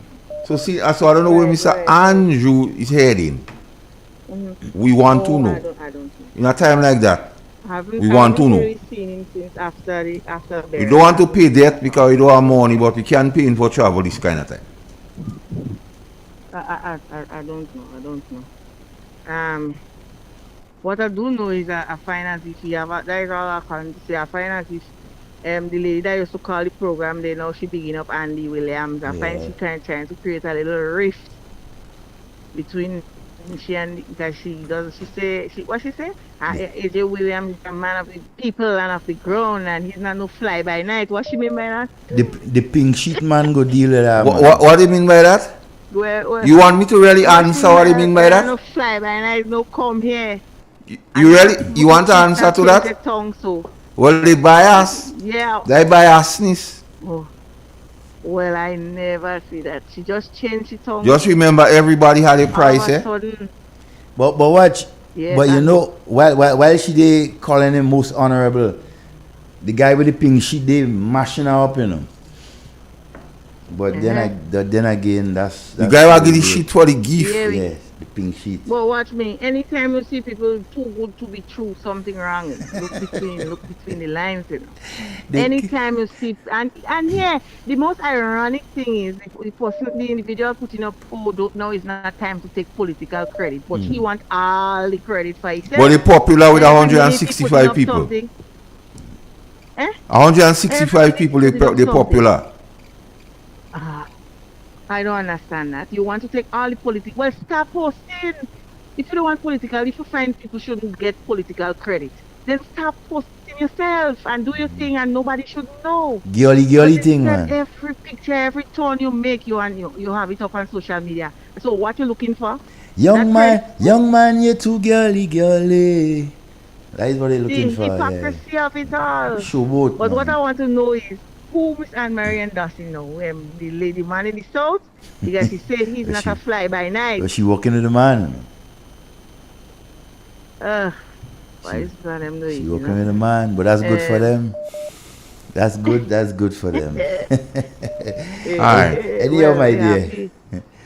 Yeah. Well, thanks for the greetings, man. Yes, cheers. Alright, have a good evening. Alright, my dear. Bye-bye. You're there, man. Yeah, it's when you think of these guys and so the kind of things that they're doing, right? To innocent, to persons who care, who they don't care. For example, and I come back to that again, the housing, NDC and housing. I was making the point, right? The housing authority or this thing on the mainland is in a chaos mess, right? Because you have them going around in different constituencies, quote unquote, say they building houses and toilet and bathroom for persons, but they halfway building it. You understand? They halfway building it and leaving people stranded. And so, right? And wondering what to do next. You don't treat people like that. You understand? And then you have your party goons and them. Right? Having, house with another house under that house, waiting to build and extend. And you have persons in Carriacou and right here on the mainland, in St. Patrick's, St. Mark's, St. Andrews, who need the help. But you're playing politics with the housing thing. You're going around only giving your supporters, those who work in and hard work and on pension and everything like that. These are the people that you're taking care of, not those who need. You guys better stop that garbage and foolishness that you're doing. You understand? We know you don't like the poor and vulnerable, but your supporters are poor and vulnerable too. And you're treating them like dogs. You guys need to get a life. You need to look in the mirror. You need to understand how to deal with people. You need to empathize more with people who support you, who gave you power. Just remember that the same people who give you power would take it away from you in a jiffy. Have no illusions about that. That's a call. Why? We try to bring information to people and of a factual nature. And where there is any doubts, we ask questions. Definitely. And the question is, who is in charge? Because if the Prime Minister makes such bold pronouncement that instructions was given, and then the PS keep saying they call him, he bring the police, he leave to police, and then the Minister of Housing say yes, he's utilized, and then DJ Greason come and tell us, by all what they saying is that old talk, I had to come and check it for myself. So why would the Prime Minister give instruction to go in a place what is not habitable? That is the big question. So if the Prime Minister know the place do good, and he go in a press conference and say instruct people to go there, the Prime Minister bullshitting the nation. Yeah, and he's a wicked man if he does that. And if Mr. Prime Minister, I have a little piece of advice from you. Just a little piece of advice from you. And I see that from a friend, and I will borrow it to advise you today. A, B, C. A, accept nothing. B, believe no one. And C, conform everything. You just have to practice the ABC to know, because they may making the Prime Minister look ordinary and foolish. Because he say he give instruction. After he make the bold pronouncement in the campaign, it was criminal not to give people the houses. So he say give them now. They could have it. Then the Minister of Housing saying yes. The PS saying not bringing police for anybody I see it. And then Mr. DJ Greashand telling the people, hey, I have to come and check this place. The place don't good. So who fooling who? Let's take it. These guys have an issue with authority too. Hello. Hi. Afternoon, guys. Hey. Carl. Happy birthday. Igwe, you should give the singer a good encore in the back. What kind of thing is that? That was so nice. Anyhow, listen. I listen to Miss Anne Marie every time. What's wrong with that lady? I want her to ask the honorable to sustain in his debt. I wonder how much he paid back already. That is what Grenadian want to know. Because poor people will need the money for help. After all the business go down, they will need money back. So I wonder how much he's contributing back to his debt. Then we go say he honorable. So tell Miss Anne Marie that for me. Bye, guys. Bye. And Miss Anne Marie could ask DJ Greashand about the True Blue Road too. Yeah, that breaking up. Yeah. Yeah, the one. So Devon, I want you. Here have a clip by Dennis Matthew Cornwall. I want Devon to listen to the clip, and I want Devon take on.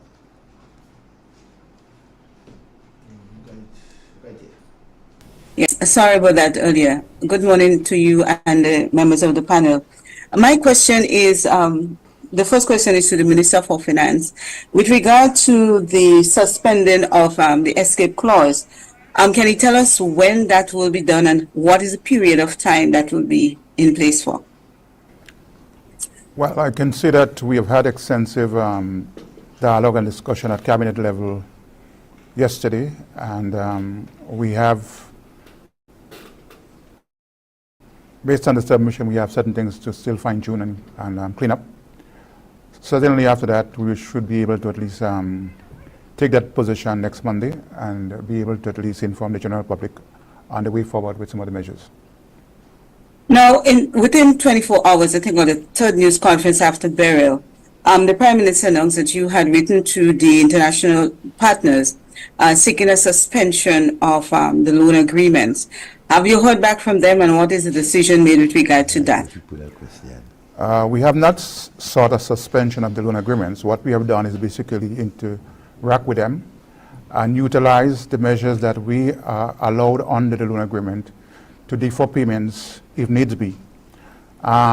We began the process even before burial hit us on Grenada, because we were aware, based on the meteorological information, that Grenada was likely to be impacted by Hurricane Beryl, and therefore days before Beryl hit us, we already put things in motion to ensure that we can interact with our partners at the World Bank, IMF, and other entities that we borrow from. So Devon. And my final question. Days before Beryl hit, the National Democratic Congress sit down the bad mind in Grenada. They want the thing hit Grenada, so they don't think all putting things in place. Because the Prime Minister come late in the night to address the nation, so he didn't care. Then we realize, well, he going Barbados. I don't know what he going Barbados for. Some say cricket, I don't know. He never say. He never answer. I don't know if rain had to fall on galvanize or whatsoever, I don't know. But he went in Barbados. And he come back in the night and a journalist ask him. And the arrogance in the man, he say, he don't have to tell nobody nothing. All the time we didn't know. They sit down there and thinking, oh, don't pay in debt. To spend money, to suspend the Fiscal Resiliency Act, to spend more than our government making, there man. Right now, I can't use the word on radio to describe the thing. The thing, they go fill their boots. The boots will be filled to capacity because they know it's 1 ton. So all man go take him. You know. They won't, pill Pfizer what you take slow. They won't take slow, they go to take him.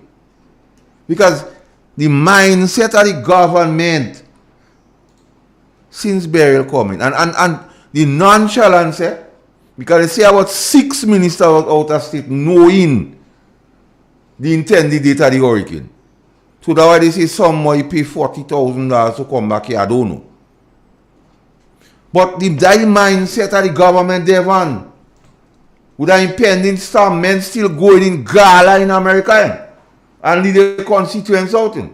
The constituents have to send a serious message to them anytime election come back. And say, we don't want Christopher Columbus in Italy, we don't want him in Rome.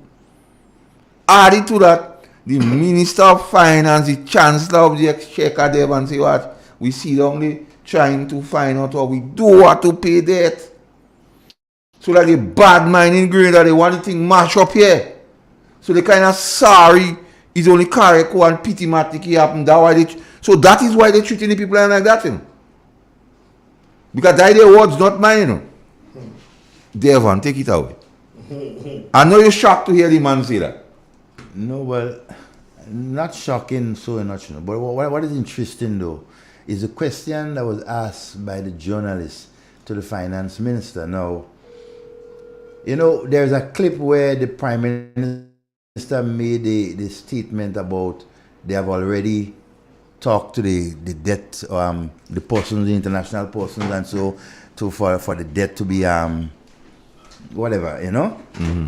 But when she asked the question, she did not refer to what the prime minister said in his press conference. So she didn't give him any time. What she asked him is that whether or not Grenada has gotten a reply from the donors as yet, right? Because she understanding that the prime minister already said, right, that they wrote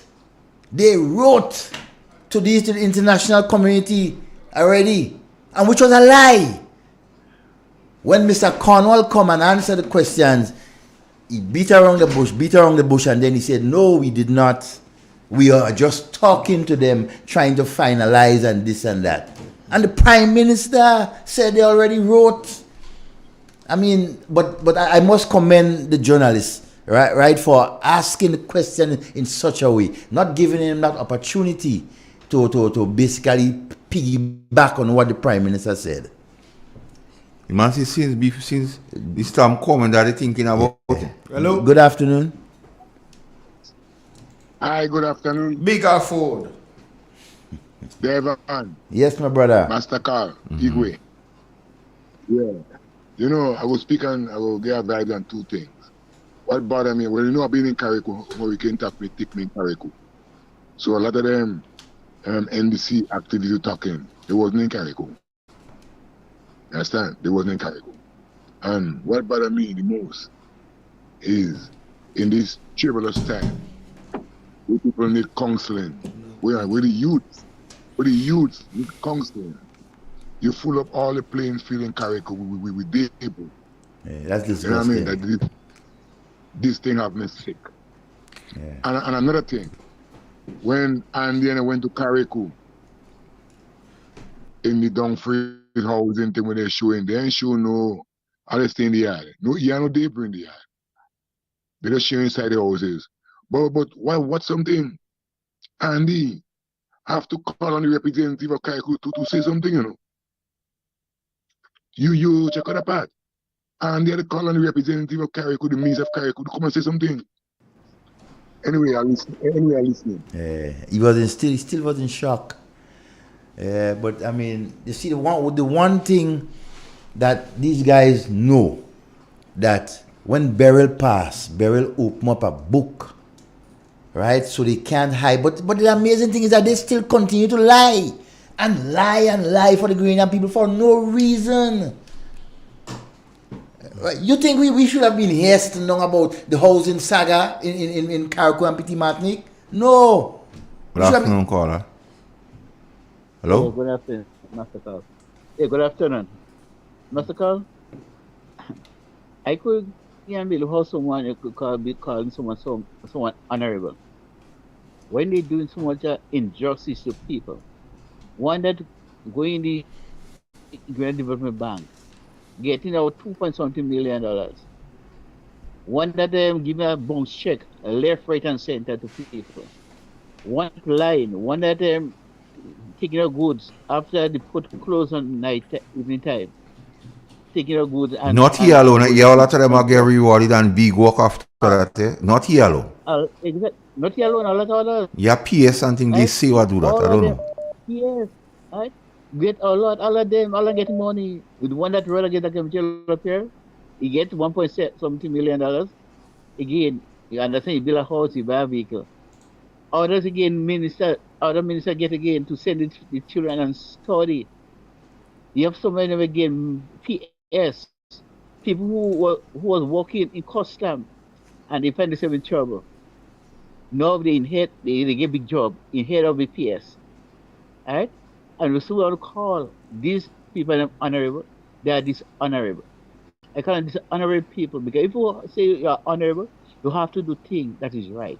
You have to stand for integrity and honesty.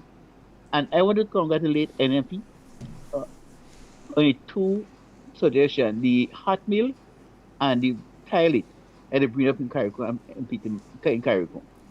Because when a man eat and then he want to let him know he will go and let it out. And that will cause our next problem again. You understand? Well, all right, caller. Massacre, it look like some people, they call programs. And when they call program and they lambaste this government and they get a work under the government, they keep quiet. So this government is bribing a lot of people, and once they get money, the government give them work, they stop tax, everything good with them. So we must not forget everybody's entitled to the ways, eh? We might not agree, but at least die their ways. Yeah. All right, caller. You playing job this year? Job is a must. Job must play. Job in Parliament. That's job in Parliament. Job in cabinet. You know you're job in opposition, do you? Yeah, job in opposition. I ain't finna see that. Hey. Don't go there. So when you're in opposition, Reco? Well, don't drag me into this. Reco scarecrow. Hey, boy. So the scarecrow and them organize hot meals and toilet. Them job and them just taking everything for themselves. Yeah, so right now, job are going in Carriacou. And the man say that he's watching. The other thing, a person say all DJ Grease Hand supporters getting free ride on a weekend to Carriacou. Them are going to clog up the place. So you take the call. And say they're going to clean. Hello?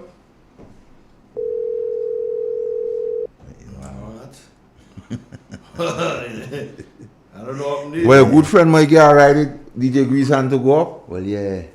And the phone ain't working good up there, so. Yeah, you understand? Yeah, but it's just, I keep saying, man, NDC have a thing for housing, for poor people, for vulnerable people, persons who need help. They decide to look down on them. You understand? The New National Party organization came up, two nice initiatives. If you feed people, you must provide a place for them to excrete, for them to mess, in other words. So you give them food, and when they want to excrete or to mess, you provide the toilet for them. Now, if the NNP had only did one of them, you know what they would have been saying? Oh, you're giving them food, but you don't providing no toilet for them, or you're giving them toilet and you don't feeding them. But they can't say that, so they have to beat it all over the place. They have to try to convince people that what the organization is doing is a wrong thing. My God, because you didn't come up with the idea, right? A majority of persons who are getting the hot meal, right, and the use of the toilets every day appreciate it. You don't, because you're not in the situation that they are in. So let me tell you why them men and them was bad mind in Grenada.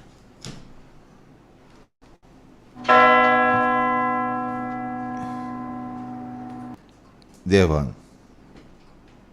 And that's statistics, and we're dealing with things. Numbers don't lie.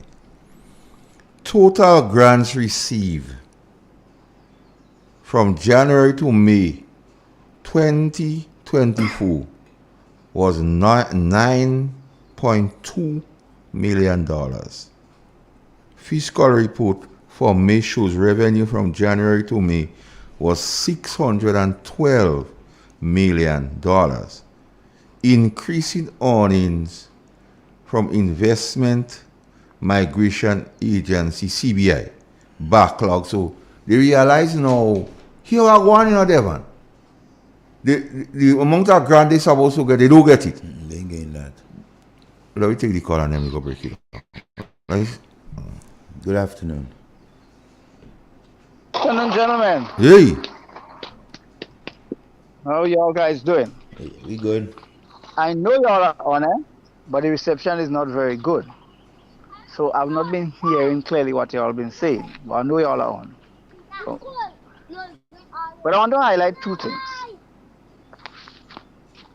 I listened to an interview on GBN with Senator Cox recently. And somebody prompted him to say something that he didn't want to say.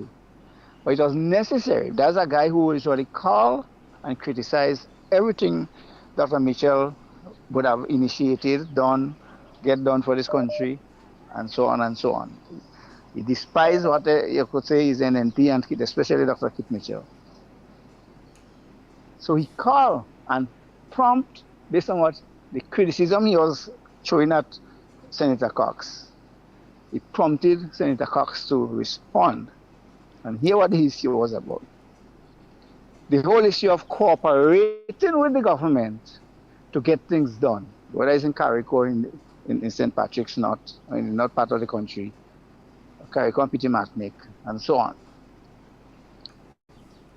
And Mr. Cox related a story that happened after the storm, where he was in a public place, whether it was a restaurant or whatever, I don't know, but some kind of public place where the present representative of the Carriacou constituency came in, passed him on the way. He was right in plain view with him based on how he described the whole issue, and refused to even say hello to him in the process. I am pointing out that, emphasizing that, when in a situation where you need for Grenadians to come together, the representative of the constituency, who must know Senator Cox prominently, did a thing like that. And then you're talking about cooperating. Another thing I've noticed, that the NDC party is using their program and present the NDC as the government. And I've always had a problem with that, period. And I know nobody could accuse Dr. Mitchell of having done that during his tenure. And generally, you could say the other ministers during the administration of Dr. Mitchell. And on Wednesdays on GBN, there's a slot allotted, just like on Tuesdays when Mr. Cox was there. A slot is allotted for, to the point, for the opposition. It could be any opposition party.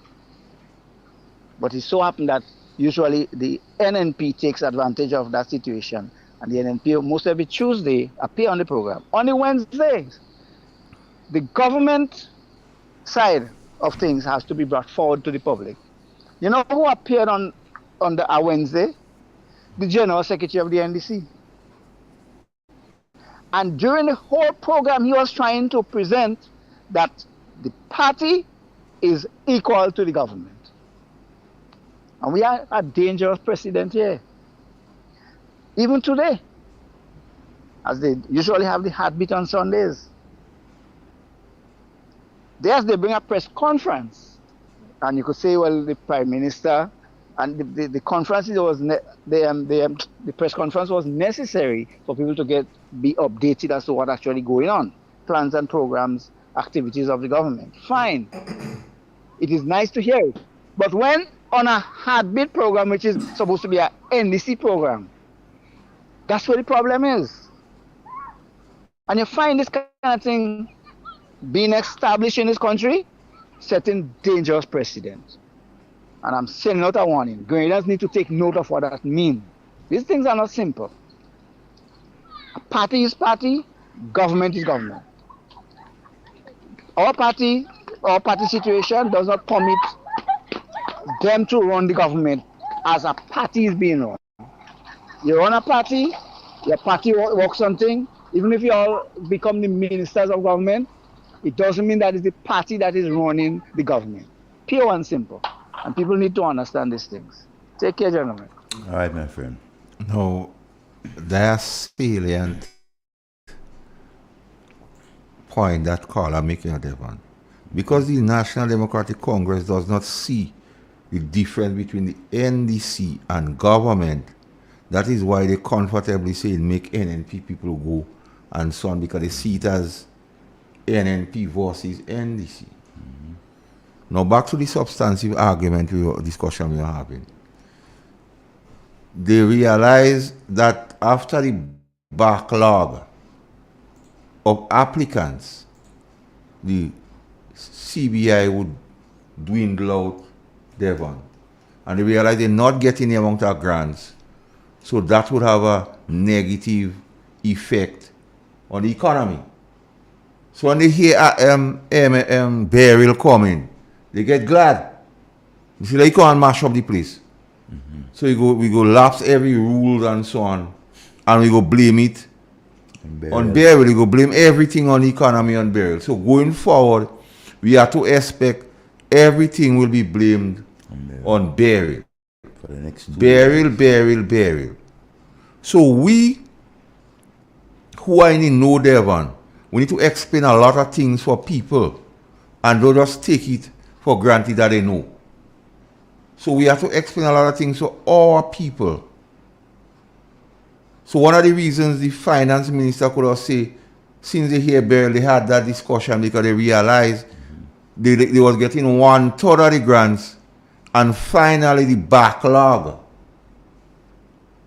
of persons and he was stay with me. They've been the persons they're dealing with. Mm-hmm. Stay with me, I want it. The man said they don't care who they're dealing with. Why you don't stay with me? Go ahead. You don't see CBI. So they realize they're dealing with the backlog. And after that, you don't have this kind of influx. So they realize things get coconeous, Devon. So the next best thing is burial. Let burial mash up the place. We go operate with no financial rules. We go suspend the Fiscal Resiliency Act, where government could spend above the means. And then when election time comes by, it's because of the hurricane. Doom and gloom. Mm-hmm. Because all along, the only reason they last that long, because of the provisions in place by the past government. And when you do paying debt and you're lending money, you will become credit unworthy. Mm-hmm. So the next reign of government for the NNP, we have a lot of work to do there, man. So that is why we have to educate our people as to what here is at play. Yeah, they basically pre the country when it comes to the whole question of burial. Because they was hoping that burial would mash up the state of Grenada. Mm-hmm. Understand? But you see what happened? One constituency out of 15 got hit, and they still was not able to manage it, right? And they're talking about popularity.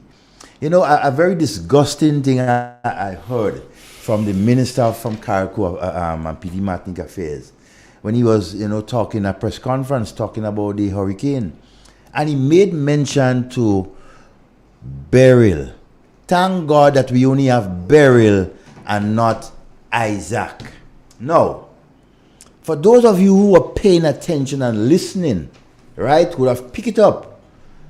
He is basically insulting and disrespecting one of the most senior public officers retired in our country, Miss Beryl Isaac.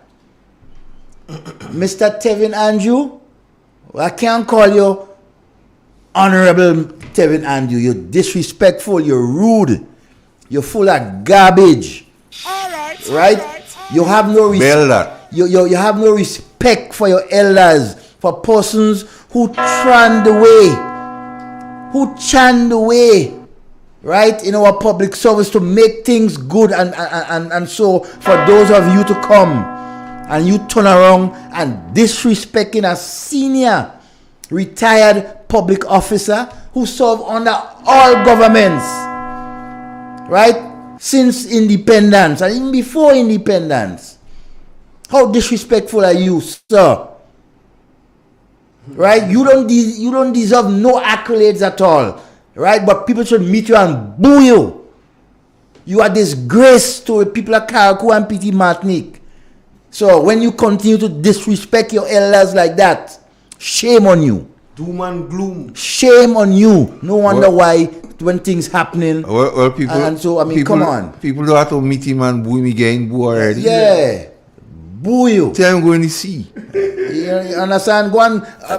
You should have a bushery up in Carriacou. You don't have it in Carriacou. Go to bed in the bushery. In the bushery, you have to go and bathe. No, you can't go in the bushery either. Well, you don't have up there. Well, that's the only place. You contaminate the whole thing, but no, the bushery. You don't contaminate, it might go down. That the prior administration painted the picture. You are disgusting little twat. And that there would be economic doom and gloom and destruction if this pension payment was made. Well, I haven't looked around and I haven't seen any doom and gloom, and the money has been paid. And it will continue to be paid. Doom and gloom. Doom and gloom. Devon, there's another issue I need to raise with you. Now, this administration, who the voters of Grenada, and said to the population that for 23 years NNP did nothing. There were some people who bought it, but people like me and you who knew, we know that was just old talk. We ignore that. Beryl opened the place like book and realized them born them lying. Well, you see, we know they lie, but the other people now realizing how telltale, how lie and disgusting they are. So the insurance, what the new National Party embarked on, so we must be grateful to the NNP for being so faithful and be a forward-thinking government. Now NNP and NDC reaping the benefits. So what NNP did was not in vain. So NNP put things in place to ease up the strain for all Grenadians in terms of the insurance. So they say NNP did nothing. But not only the mere fact of the insurance, you know, Devon, the type of insurance. Because St. Vincent was insured too, you know? Yeah. But they only get 1 point something million because of the coverage. But the new National Party saw it fit to take coverage even now, like fisheries. Everybody get funds. Yeah, everybody get funds. So now the place has opened out like a book all of us could read. They're trying to make all kind of excuse now and saying it was not an initiative, it's something that should have been done. Yeah, but the main thing they say in our pension, well, pension was something the court ordered to be done. Yeah. So if we arguing on that limb, they cannot claim pension as something, as an achievement, when the court mandated it ought to be paid. The NNPD must take the coverage because St. Vincent did not take all the coverage. No. What NNP did. So it shows. Let me take the call up. Yellow. Hello. Good afternoon, everybody. Good afternoon to the panel. Good afternoon, Master Carl. Happy birthday to you. Yeah, man, thanks. I heard you was playing something concerning Deacon, but remember, Deacon always believed before he came in, he was Mr. Fix-It. Yes. If he could have fixed everything from on the outside, you know, you have some people who are looking on the outside, they know what's going on inside your house, and they feel you have a big mansion and you have everything, but when you come inside like a dance hall, you have. So he thought everything, you know, he could have fixed everything. Look at it. He said how you bring net. He thought he was Bob the Builder. They got some we realize they ain't getting address, so they come and look for Deacon down in the south. They're down in the south now looking for Deacon too. Beach? Is on Granance Beach now? If you see the state of Granance Beach. Yeah. With the they're looking for the dress. And he's staying in the house and see. Yeah, and he's staying in the house and see it, you know. Oh, God. I wonder what he's saying about the net now. God, I should have bring that net all year we. Yeah, Jason, thanks for listening. And what is so ironical, gentlemen, is people, big grown people, sit down and listen to lie for them. And they clapping. And when he go in, he put on a pink shirt and go in St. Lucia, and say when you're putting people by default. Really? No, all of them in the diaspora who used to be bully and think they can't say a word. Watch me. When I hear Grenadian get silent towards NDC. Anytime I hear Grenadian get silent towards NDC, remember they ain't getting caught as they say, you know, he getting caught. That is it for him. That is only one thumb for him. Anytime you hear the Grenadian people get silent on a party, trust me. School children will say who go win. I don't talk. Have a good day. All right. Have a bless you, man. You seeing this you know? Yeah, he's seeing why he's shame down there. And when he's in the air with the helicopter, he must see the sea. And you see him coming down like, Lord of mercy. With the nets. Good afternoon. Hello. Hey, good afternoon, guys. Good afternoon, my friend. A long time I heard that voice. Igwe. Master Carl, happy birthday to you. Bless. I wonder if I could sing. I can't sing. Don't try. You go have people balling. I don't want to be. I ain't want to be. You don't want to bossy one shoot. You understand? I ain't want to sound like those who are getting pin shit. Anyway, Master.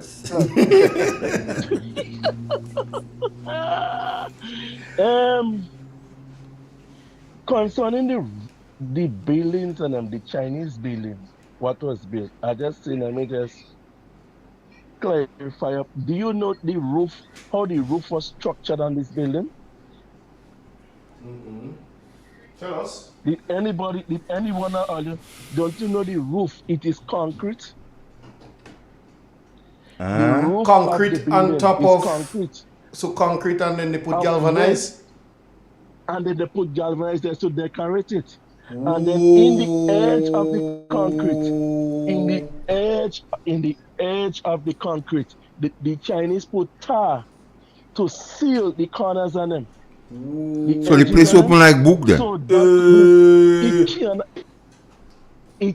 that will be so difficult to flood in. So in other words, the couple sheets are galvanized that the minister was showing us on the ground. Even if the galvanized was on the ground, the place not leaking. That just a prank. They just a prank. Oh my God. That is just a prank. Master Carl, you know that? The roof. Because I know people hardly know that. Know that. People gotta investigate that much more. Though we don't want them take your word and my word for it. Go and look and see for yourself. Okay, why The place open like didn't book, man. didn't take the Everybody could camera? read it. Why didn't take the camera and take a tour on the inside of the building and show where the water leaking from? They too bad mind. Because Javan go there already, so Javan should have know. That is what you call because only Javan phone while he walking up there.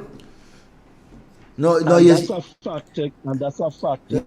Yeah. So you see, I added to all the things I'm saying about these guys are bad minded. You see, I mean, how this. Oh my God. That is some shocking news. Be careful. What are you doing? That's what I'm saying. These Chinese won't build this place where just a roof could blow out, and it doesn't make sense to me. So even though, and the roof, the rafters and thing is steel, So everything it is steel. The center thing to hold up the rafters and thing. All of that is steel. All the rafters, the beam and steel, everything. Yeah. The crossfit, everything is steel. Everything is steel, right? And then they screw down the galvanized. So even if one or two mashed up, it is so hard for that water to go inside. It's like that water to beat that building for months and for years constantly and settling up there for that to go inside. Because as I tell you, at the edge of the roofing, the Chinese put tar to kind of seal off with joint, right? And then you have about one row of block going up like to rest the things on, and after then they cast the all the rafters and them, they cast it. Wow. Yeah. That is some news. So that roof, so that building well structured and well concrete and well solid. So even if two windows break, that should not be enough to that come can't and stop tell nobody. people. Yeah, that can't stop nothing. The people cannot stay inside you understand? I feel the Prime Minister know that why he say make the place available. Yeah, and then they didn't tell, like, and even Mrs. Senator Gloria Thomas, when she say people living, it's like they maybe tell her some lies. No, somebody making a sign for her, they say. Some lies, or yeah, some kind of thing. They may tell her so she maybe didn't know. So I wouldn't really blame Miss Gloria much, although she should make proper concrete assessment before you go and have a press conference. Because when you're having questions, when you're having press conference, you have to make sure you have everything concrete in front of you. That's why the Prime Minister doesn't want to leave them alone to go and talk. Watch. No. Watch me. You see Miss Gloria? I don't saying thing for her, because it's not the first time she lying. You remember with the 150? You remember with the 150? Yes. Good. And it's the same set of people that they keep lying to. The most vulnerable of people. But what's so damning? What's so hurting, boy? You go up there and you say the place is not fit for the people to stay, but then you bring people outside to occupy the building. That is something. The same set of building are in. Yeah. It fit for them. Yeah, them kayak not looking. Them kayak looking at all these things because it is not fit for me to stay. Because come and tell me, if lacking water, well, the whole of Carriacou have no electricity. And they no water. And they flooding, and then you say a two window mashup or whatever. They still better to stay to get a comfortable, because them guys say will not get, because when rain falling they would not get any wet. People sleeping on a step falling kind of a thing. Come on, the trampoline places where people sleeping when your rain coming is like wet they went in. They so wicked. They will still be better even if people look at two windows. You know? Anyway, I'm very sorry to be hearing all these things and them are happening and I think, because even on Mr. Pierre program, I have publicly stated that. Thank you so much for that information, my friend. Anyway, your punch. Anyway, Carl, you have to pay me for me to sing happy birthday for you. But those sing the thing. What if you only do that right now? The program done. He got good. He got. Devon, somebody and that's something you're passionate about, the GDB. The time I must ask if any board member of the GDB has received any loans from the GDB. I heard so, I heard and then so. The other question, they ask if any present board member of the GDB bought any properties on Lucas Street and Pity Matnik in the last 2 years. Wow. Let me ask because you. Because if a board member would receive loan from GDB and bought properties, that is a travesty. Because the law makes it clear that board members and members of the legislature and their families and so on ought not to receive loans. Yeah, Devon. Watch. Concerning the GDB, I mean, it's not surprising as to who they give loans, and so because they basically they're reckless about it. But they have something coming, If they feel they comfortable with doing that, the people at Grenada are going to deal with them, right? Because sooner or later they go be answering questions, especially to you board members. Right, we're going to get the list of the names of all the board members and we go introduce it to the Grenadian public and explain to them that the worthlessness that you board members are doing, right, with the government money, with the money from the Grenada Development Bank, we're going to expose you guys. It's public knowledge, right? And so don't feel that you won't get away with it. Sit down there and approving loans, you and the cabinet ministers and everything, approving loans worth in the millions of dollars for your friends, right, and your cabinet colleagues and your board members. The person tell me also to ask the board members of the GDB if at any time was an attempt made with a other financial institution to buy over the loans from 2 sitting cabinet ministers. And they ask if that is so, is there any truth to the one that received the lesser amount, 1 point something million, if another financial institution has bought over his loan from GDB? Because they know they go get catch. Yeah, man. But they say the one with the big loan, or a financial institution don't want to buy it. I don't know if it's true. And his reputation too. Yeah, so they tell me to ask. They say the one with the small loan, the 1 point something million, they say they tell me to ask if another financial institution has bought over the loan from GDB. From GDB. But the other one, based on reputation, wow. They freed him. Wow. I mean, so much things. Grenadians, I'm hoping that you guys don't look at us as persons who come in on radio and just talking. We are gathering information and bring it to you. What you do with that information is entirely up to you. But we are appealing to you. Don't just sit there, listen, and just brush it away and say, oh, don't worry, this Rasta man and this ex-policeman and Igwe and whatever, and they're saying all kind of things and they're lying. Sit down. Well, disprove. Listen to the information that we are sharing and call back and tell us that we lie. You're free to call us, and I challenge any one of you outside there, right, who dislike what we are saying and know it's the truth, call us and tell us that we lying. Make us feel small. Make the world know that we are liars. Call us and say it. Because if you're saying that we're lying about the information that we're giving, you have to be crazy. Because the information we're giving is the voices of your ministers and your cabinet colleagues and your senators and everything. So they are the ones that are lying, not we. We are only the transporter of the information. Let's take the call. Hello. Hi, a pleasant good evening to everyone. Good afternoon, my dear.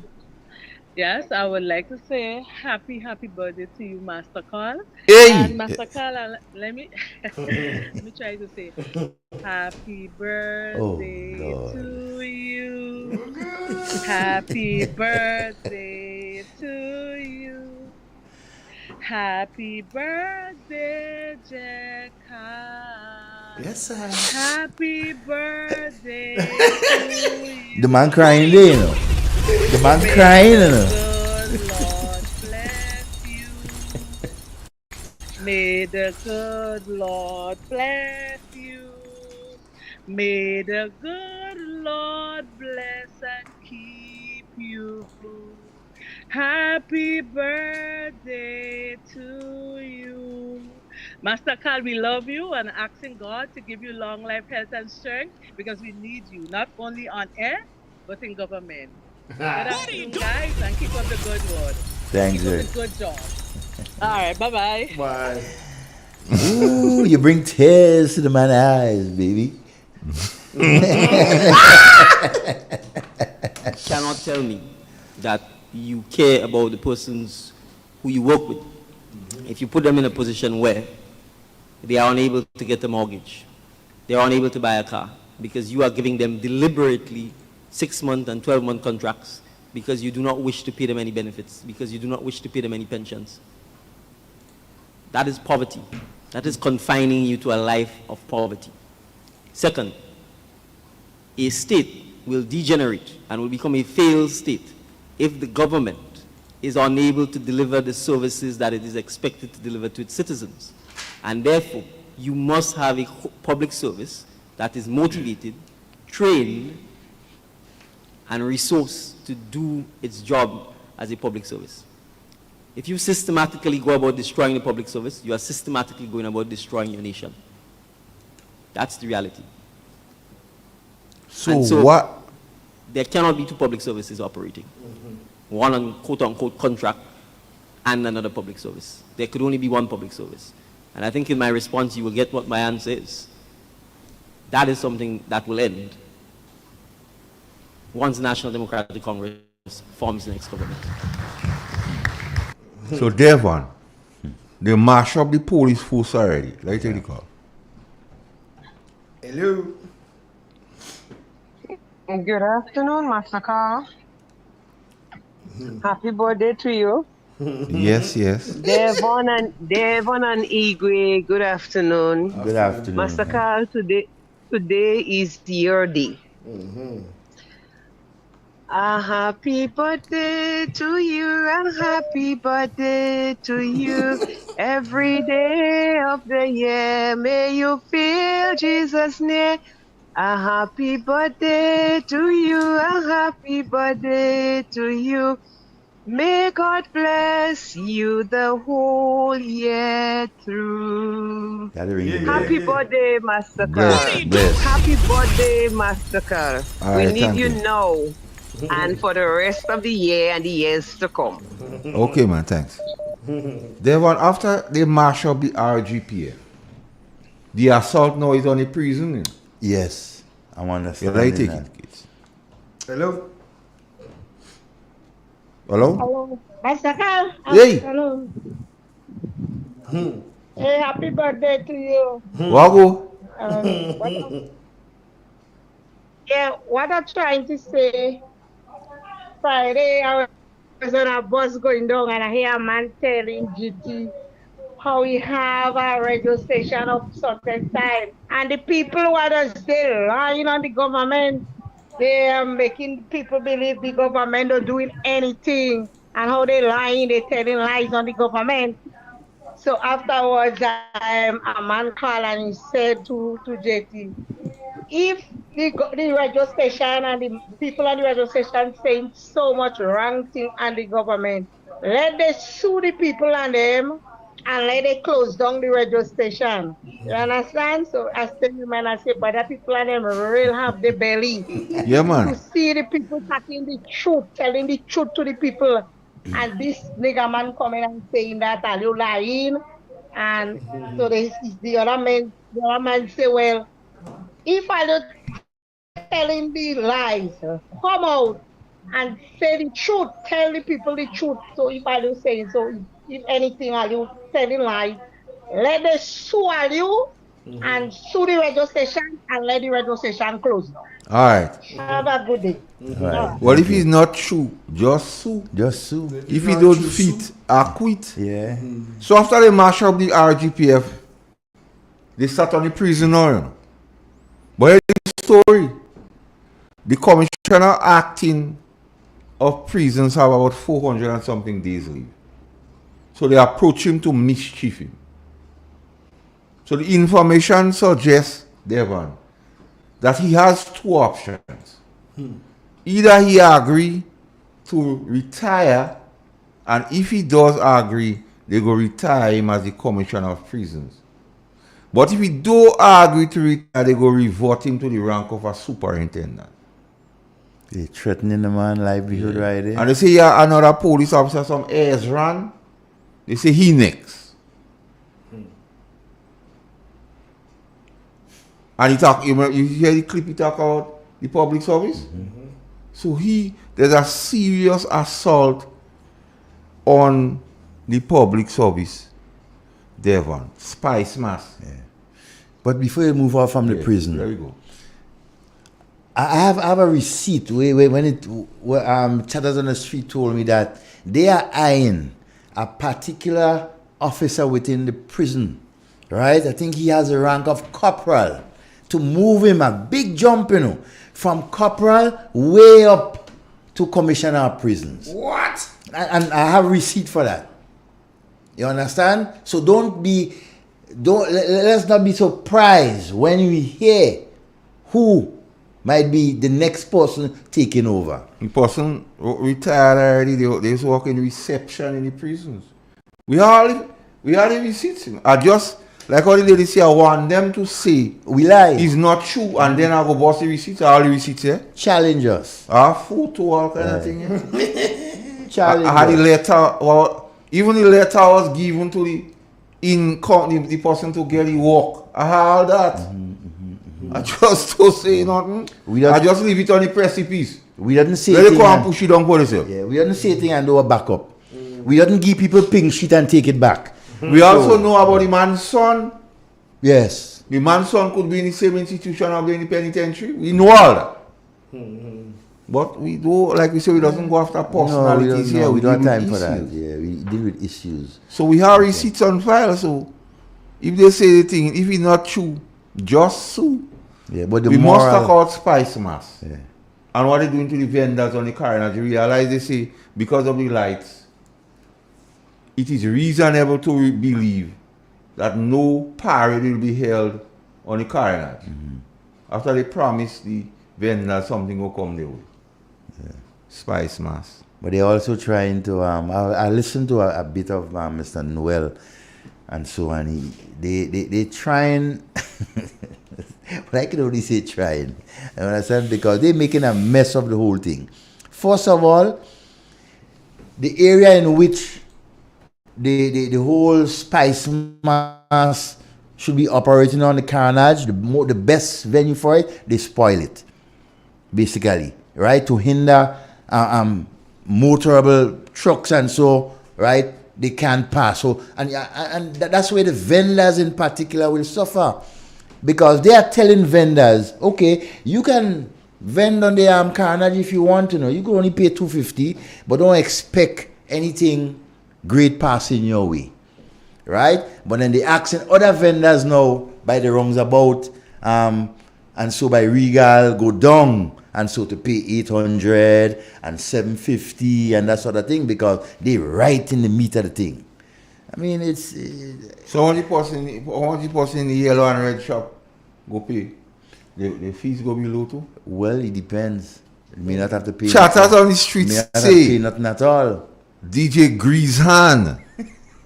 Gates. Say all you could say what all you want. Before he come out of office, he will done pay his loan at GDB. Wow. So that's the reason for the Grease Hand, the $10,000 and Grease Hand. Yeah. So who get in contract have to pay $10,000 they say? Okay. I don't know. Information suggests if you get a contract, DJ Grease Hand will collect $10,000 a month. Guys are greasing hand to pay So loan. DJ Grease Hand. See, So I'm wondering if, I don't know. I'm wondering if the commander-in-chief and the prime minister knows about these things and he still continues that. I mean, a man he sell a van and he know and he tell the owner of the van, don't worry. Don't worry. You get fixed up in 2 weeks and in 2 weeks they get fixed up. Yeah. So you know. Oh, that Mr. Study. That Mr. Study. This is Mr. Study and the gracious offer. Let's take that call. Good afternoon. Yeah, good afternoon once again, gentlemen. I want to bring up something, another issue that people might find me very aggressive about, and they might, because now I'm very critical about the NDC behavior or the government generally behavior, that I bring up the issue in the way I bring it up sometimes. And y'all have been dealing with that for some time since, especially when Dr. Mitchell referred to what goes on in Parliament as Nana Popot. Well, that's the word I grew up using. Manje Popot. Manje Popot. But we don't say Nana Popot. Normal. That's what I grew up using the word, right? So yeah. I recall in the since Parliament reopened after the revolution, I used to be in Parliament regular once I have the time, because you know the building, so I don't have to go to work every day. Once Parliament is on, and during that time I used to write a lot, comment a lot on radio, like I do it now. So I like to be in Parliament, like to know what's going on. So I used to be in Parliament a whole lot. During the 1990 to 95 administration, there was Francis Alexis, Marcel Peters, and Finley St. Louis. Every opportunity or every moment in time, these guys and them are in Parliament and they get a chance to beat up on Dr. Mitchell. There they were. One day in Parliament, a policeman threatened me about twice to put me out of Parliament because I was so irritated over the nonsensical behavior of these three guys in particular. And even at the same time, Judge Bridgen was there, quiet and innocent, behaving, but enjoying the moments and all this kind of thing. And I say what I have to say. Twice, the policeman tell me, shut up, otherwise you will put me out. That'll tell you how aggressive I am over these things and them. During the time when Senator Gawe used to be in Parliament and Nazim Mok used to be there, I noticed that Gawe at any opportunity and time, when Nazim Mok is on the floor, he always have a big quarrel to make with him. Twice on GBN, when they do an interview with Senator Gawe, I called the program and talked to him about that, pointing out to him that kind of behavior is childish and senseless. That kind of language, or things to that effect.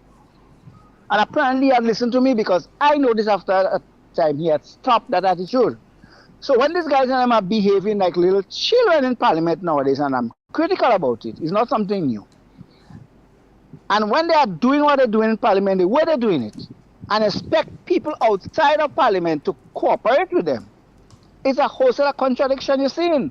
It's like a man want to curse his wife all day, tell her the most obscene and absurd things, and expect her to feel nice about him when the night come and they're in bed together. It's a contradiction. It's out of context. And this is what these guys need to understand. And they are bringing the whole parliamentary process into disrepute. They're embarrassing themselves in the process. And that's what I saw Senator Gawe was actually doing more than anything else, He wasn't scoring any points against Nazim Mok. He was just embarrassing himself. And these guys are embarrassing themselves in the worst kind of way I've ever seen. Okay. During Marcel Peters and them time, they had a little bit of debate going on. But they're attacking Kit Mitchell at the same time. But nowadays, these guys have no debate going on here. So they're bringing up points that, put the other person point down a little bit.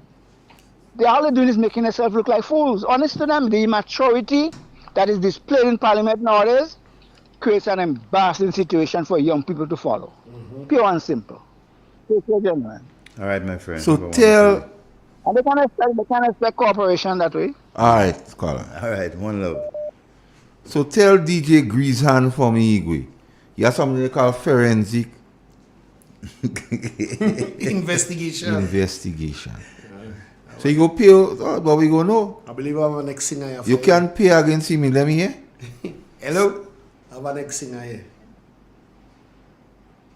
Hello? Hello? Good afternoon. Hi. Good afternoon. How are you? Hey. So, happy birthday to you and good afternoon to everyone. Igwe, Afternoon. Devon. Good afternoon, my dear. So I'm just calling to sing a little happy birthday to Master Carl. Go right I'm ahead. going to sing. Okay? So it's Cumpleaños feliz. Habla español. A ti. Cumpleaños, cumpleaños, que los cumpla. Happy birthday, Master Carl. All right, From your friend. All right. Wow. I really feel the love to Wow. What? Espanol. I so always see all those people and them what love me, go love me, come what me, but I feel it today, man. Yeah, today is when you feel it. Yeah. You see the genuine love that people share. I realized since my mother wake me up this morning and sing for me, I tell myself I go be having a very good day. Yeah. A wonderful day. Yeah, let me take it now. Hello. Hi, good afternoon, man. You are go. I did, my brother. Everything is okay with you? Yeah, man, everything cool. All right, blessings, nice. My thing is that listening to even the statement was like days before burial. No, days before burial. It's like it poses another question, sir. That means were you preparing for disaster? And how would you be preparing for economic disaster? Because nothing has happened at the time then for you to assist. Okay? For me, I mean, could be subject to correction in a sense that your economy, since before, long before that, is in shambles. Are you agreeing with me on that? I agree. Because that is the only thing.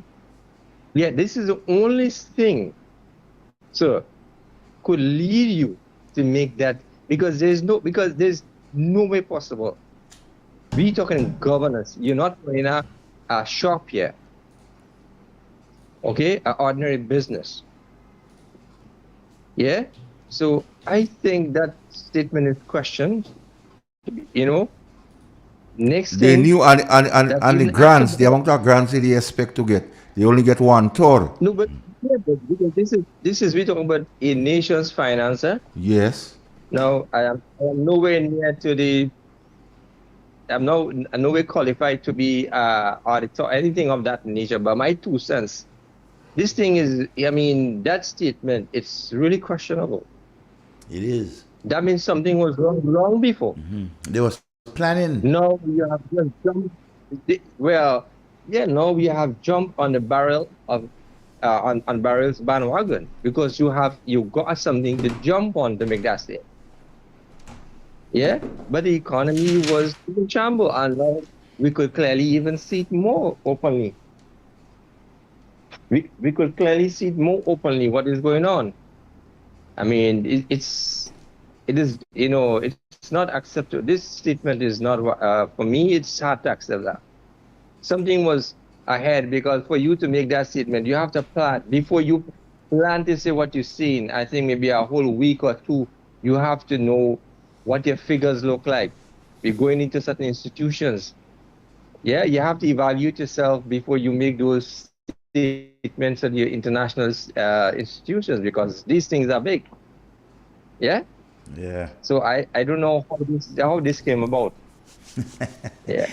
Nothing is strange with NDC. All right, caller. No. Yeah. I mean, look.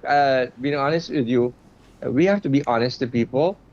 To be honest with you, And I don't like when people make statement of that nature, or trying to make us look something we know like a bunch of fools or stuff like that. That is not nice. I mean, I respect, as I said, everybody in authority, but just be open-minded, because this statement again is unacceptable. I won't buy that statement. Sorry. All right, Colin. All right, my friend. Sorry. One love. Get you something for me? Yeah, something. Very please, man. From the time I've been in office, I've been saying this. Not because I have premonition, Mr. Speaker, because it is clear the trend is obvious. Anybody who's reading the statistics on crime, the time I've been in office, I've been saying this. Not because I have premonition, Mr. Speaker, because it is clear the trend is obvious. Anybody who's reading the statistics on crime in the Caribbean will see that gun crime is a pandemic in the region. Stop it. And that it was just going to be a matter. And look for the word premonition. I wonder what, because the Prime Minister is a guy you have to listen to him. Premonition simply means you know something bad go happen. So when Danny say they sit down days before and planning not to pay debt, they had premonition of burial that because the economy, they know, so they get burial, open the place like book, but they kind of feel they get a lifeline, you know. They want you to understand what's going on there. No, imagine if the entire state they get liquor.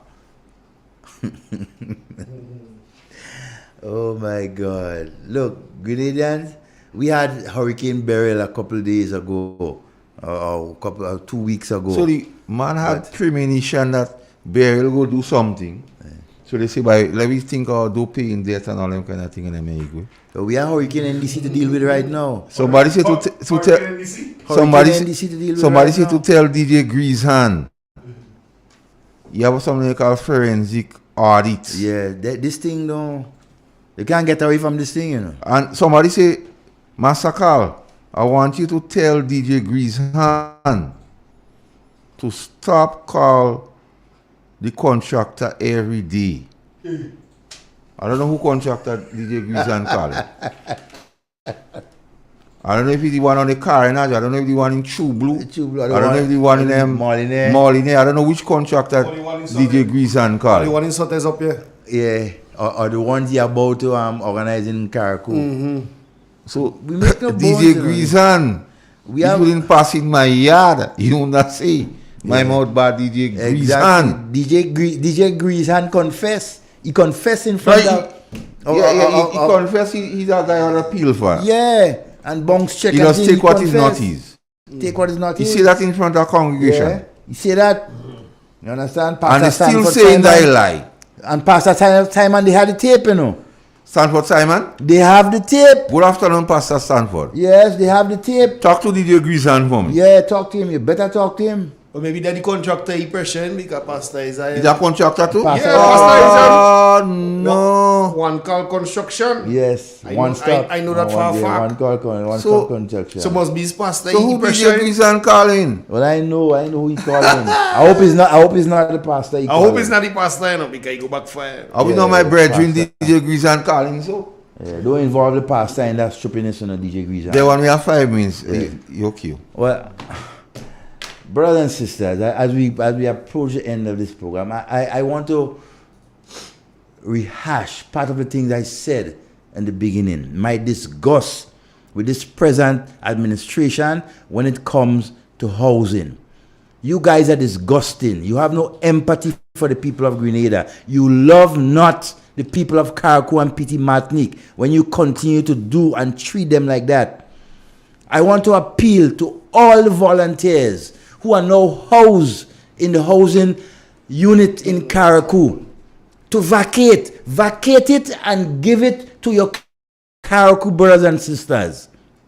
And to those of you who from our sister islands who have come, brace yourselves to come to help us. We understand, but you also understand the conditions of the Carriacou and Petit Martinique people. Please, help them out. Talk to your superiors and tell them, look, find housing for you on the mainland Grenada, right? Also, so you can give the comfortable shelter that you now have to the people of Carriacou and Petit Martinique. I beg of you, I urge you to do something like that. God will smile on you. And to those wicked politicians who run in this country right now, they have no empathy for the most vulnerable of our people in hurricane time. And I make no apology for that. Have a blessed afternoon, all. Greasy hands.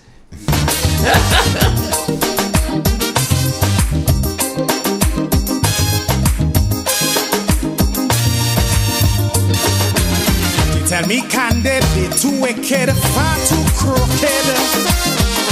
That is the frequent comment I hear.